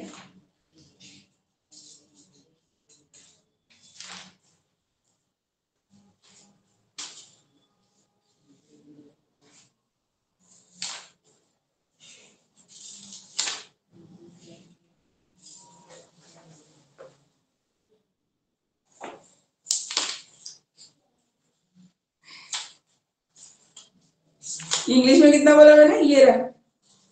इंग्लिश में क्या है देखो, एक तो 174 पे फिलोसॉफिकल फाउंडेशन या बेस यहाँ दे रखा है 174 पे। इंग्लिश वाले सुनो, 174 पे एक फाउंडेशन दे रखा है, फिलोसॉफिकल के बाद जो साइकोलॉजिकल है ना वो आपको 186 पेज नंबर पे दे रखा है। फिर सोशियोलॉजिकल साइकोलॉजिकल ये सब 186 पे, आधा इधर दे रखा है आधा उधर दे रखा है, ठीक है। साइकोलॉजिकल सोशियोलॉजिकल पीछे दे रखा है, समझ में आया? 174 पे philosophical base of foundation of curriculum है, इसके बाद 186 पे सोशियोलॉजिकल है, उसके बाद साइकोलॉजिकल है, तो आधा इधर दे रखा है इसका आंसर, आधा पीछे दे रखा है, ठीक है। तो कंफ्यूज मत होना, आधा इधर दे रखा है आधा उधर दे रखा है, इसको हम नेक्स्ट क्लास में डिस्कस करते हैं, ठीक है। मैंने बता दिया आपको क्या है ये पॉइंट, और आपका होमवर्क क्या है, और अरविंदो घोष जो है, ठीक है, उनकी फिलॉसफी आपको पढ़नी है, ये मैं पूछूंगी आपको नेक्स्ट क्लास में। और इंग्लिश वाले बच्चे समझ में आया ये आंसर कहाँ कहाँ दे रखा है? फ्रंट में दे रखा है और फिर बैक में दे रखा है आधी चीजें। फिलोसफिकल यहाँ दे रखा है, साइकोलॉजिकल एंड सोशियोलॉजिकल पीछे दे रखा है, ठीक है। English students, are you getting my point? आपको समझ आया? ये दो पार्ट्स में आंसर दे रखे हैं, पीछे भी दे रखा है। Is it clear? ठीक है, ठीक है। होमवर्क पता है आपको, पढ़ के आना है, और नेक्स्ट टाइम ऐसे रेस्पॉन्ड नहीं करोगे तो बेटा नहीं चलेगा, ठीक है। मैं ऐसे क्लास लेना प्रेफर नहीं करती, आप लोग totally you are not responding, it's not good, ठीक है। a healthy interaction should be there ना, I am asking questions and you are not responding, it is not right, ठीक है। और अरविंदो घोष की फिलॉसफी पढ़ के आनी है, अनम्यूट करके अपने आप बताना भी है क्लास की स्टार्टिंग में। ऐसा कोई नहीं होना चाहिए जिसको मुझे बार बार बोलना पड़े कि अनम्यूट योर माइक और अपने व्यूज आप दीजिए। So read about Aurobindo Ghosh philosophy, I will ask you next class, ask you in next class, okay okay. And you must response and give your answers. उसको पढ़ लो और मैं आपसे पूछूंगी, आपको बताना है, तभी मैं क्लास स्टार्ट करूंगी, ये भी सुन लो, ठीक है। अगर आप नहीं रेस्पॉन्ड कर रहे हो, नहीं कर रहे हो, तो फिर आपको देखना, फिर मैं क्लास नहीं लूंगी। ऐसे करोगे आप लोग तो, जो अटेंड कर रहे हो एटलीस्ट आपको रेस्पॉन्ड करना चाहिए क्लास में, ठीक है। चलिए ओके मैम। अपना होमवर्क कंप्लीट करिएगा, अरविंदो घोष की फिलॉसफी आपकी है, होमवर्क है, इसको पढ़ के आइए, और हम ये जो बेसिस या फाउंडेशन ऑफ करिकुलम है इसको हम करेंगे नेक्स्ट क्लास में, ठीक है।